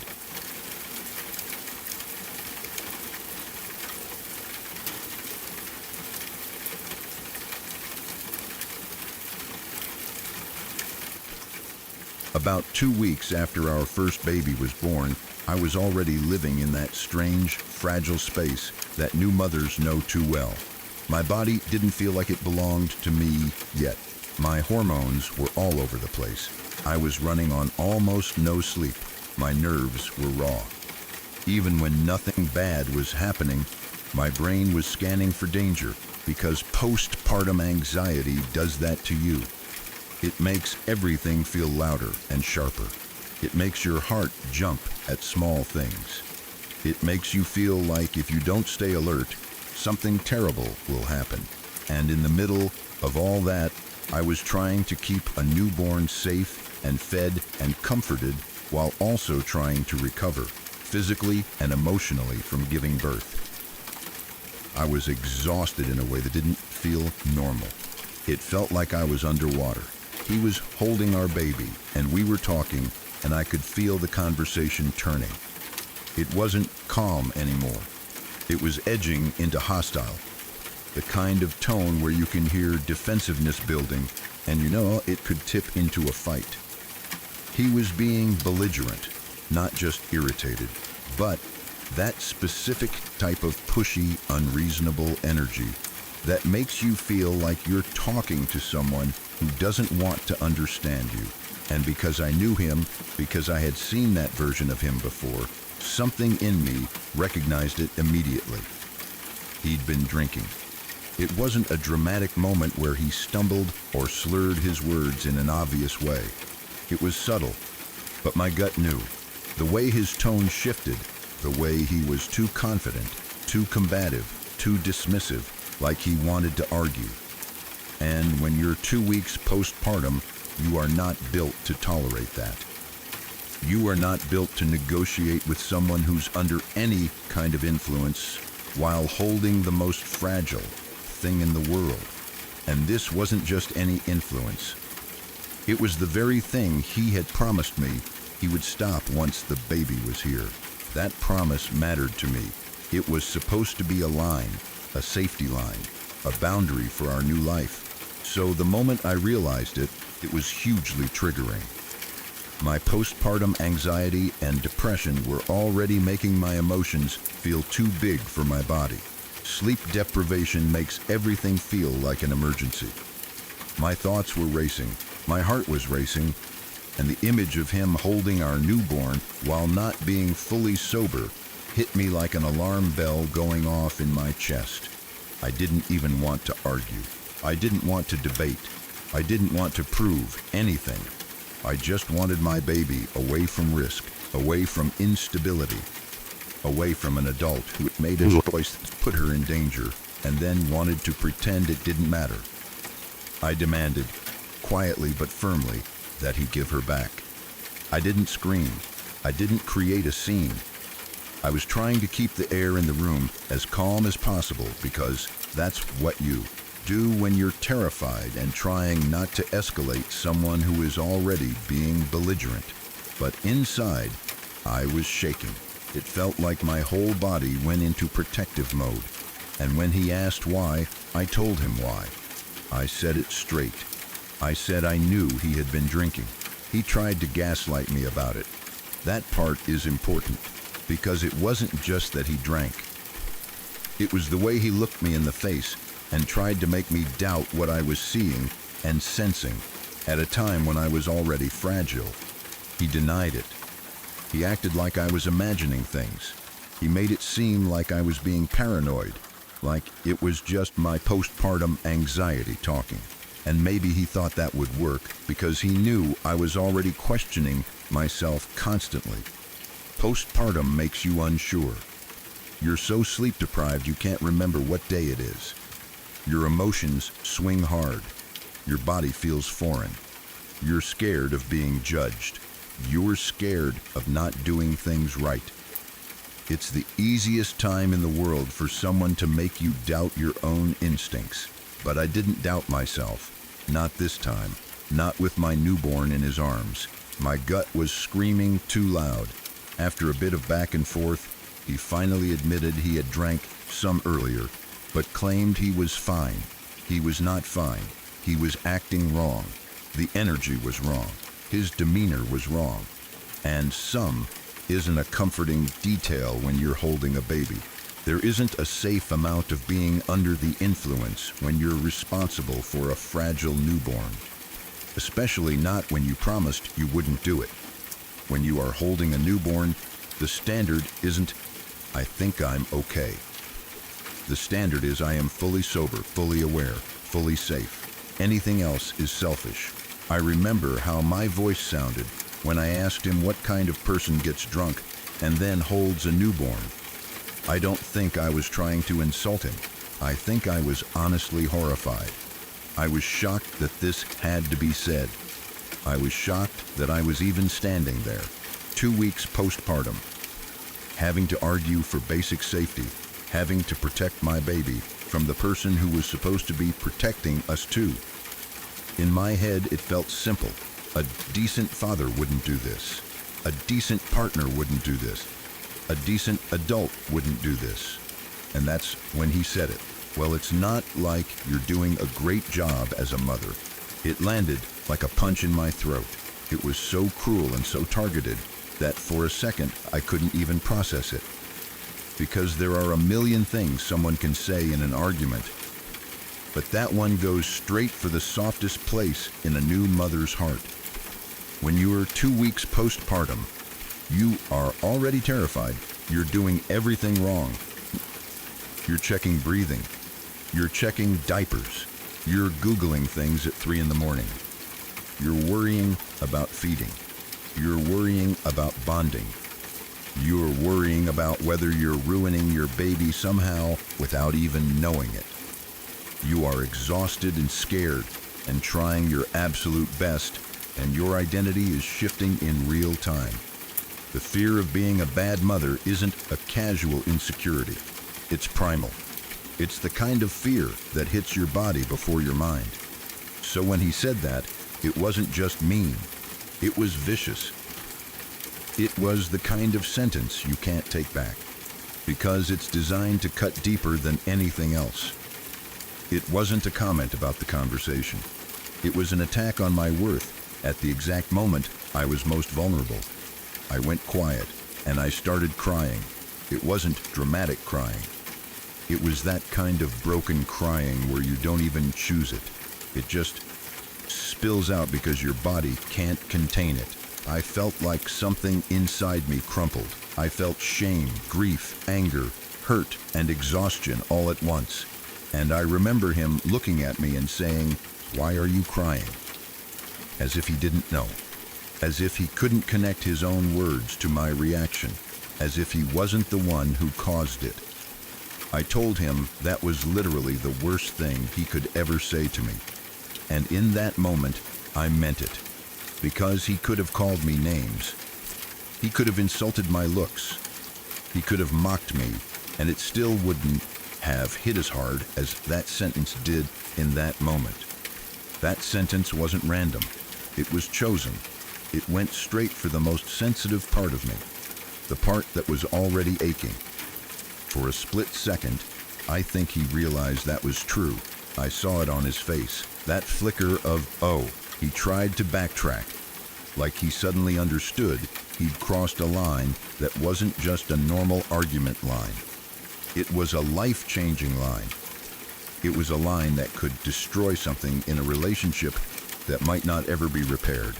But Then he somehow managed to make it worse. He said he didn't actually mean it. He said he was just trying to hurt me.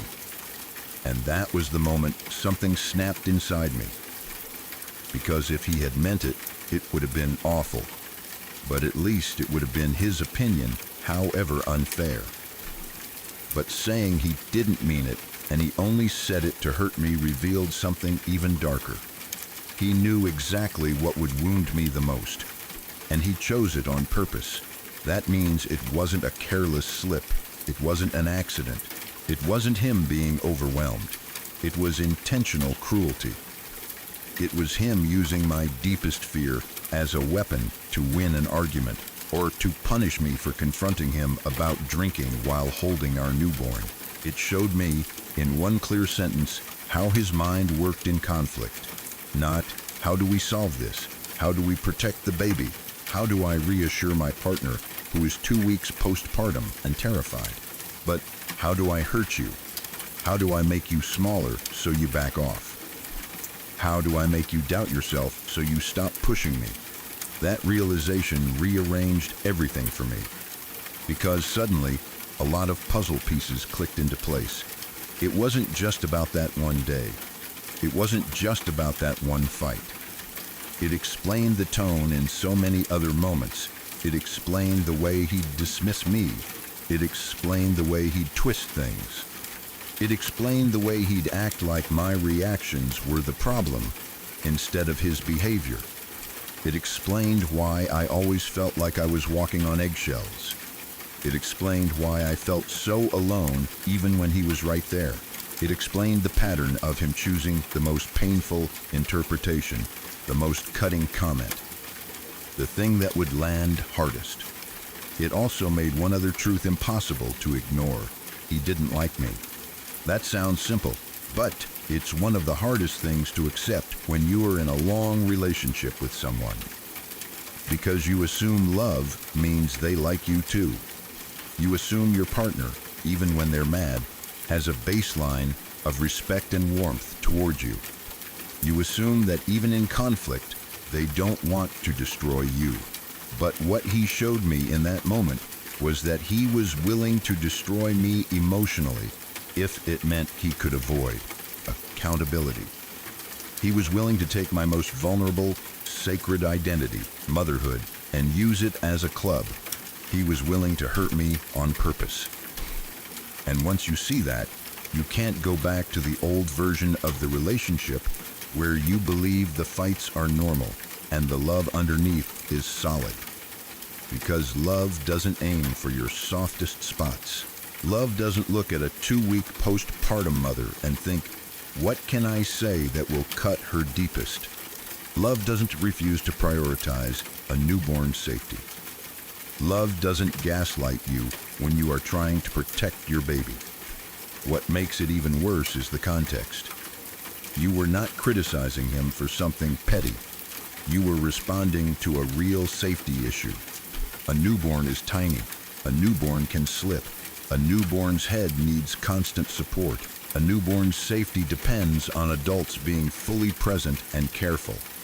And he had promised he would stop. He knew it mattered.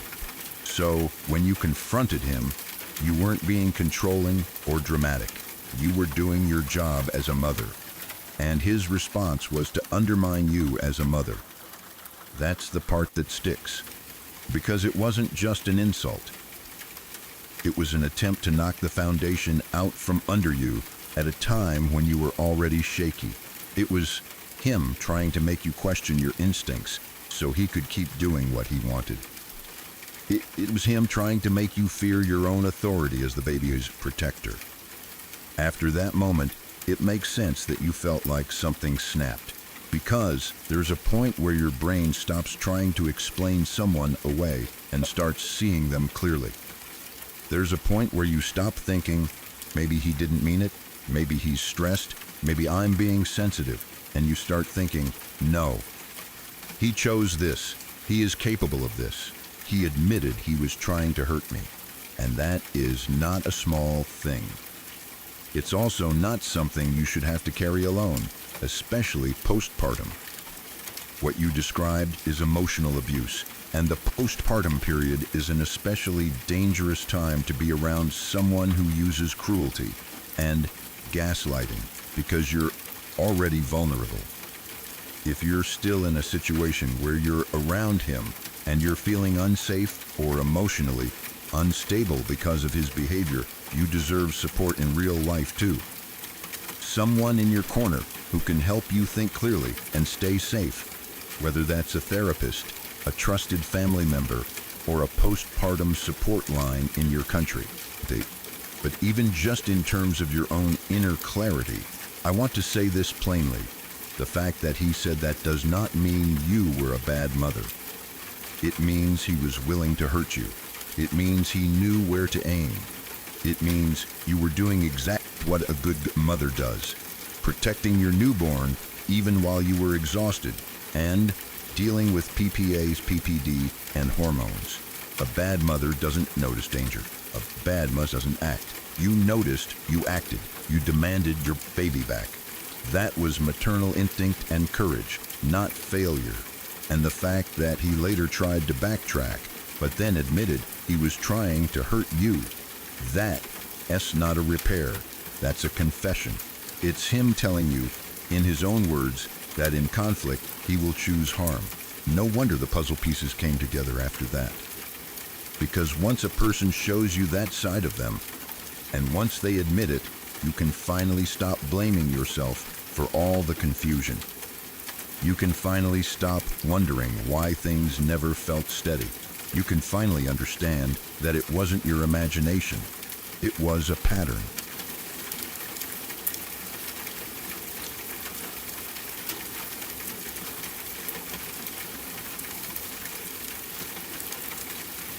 So that's where we'll stop tonight. Before you go, remember this. Every story you just heard was real.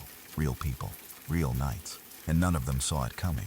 If that got to you the way it gets to most people, do one thing before you leave. Hit subscribe. I post new stories all the time, and I don't want you to miss them. Take care of yourself. I'll see you next time.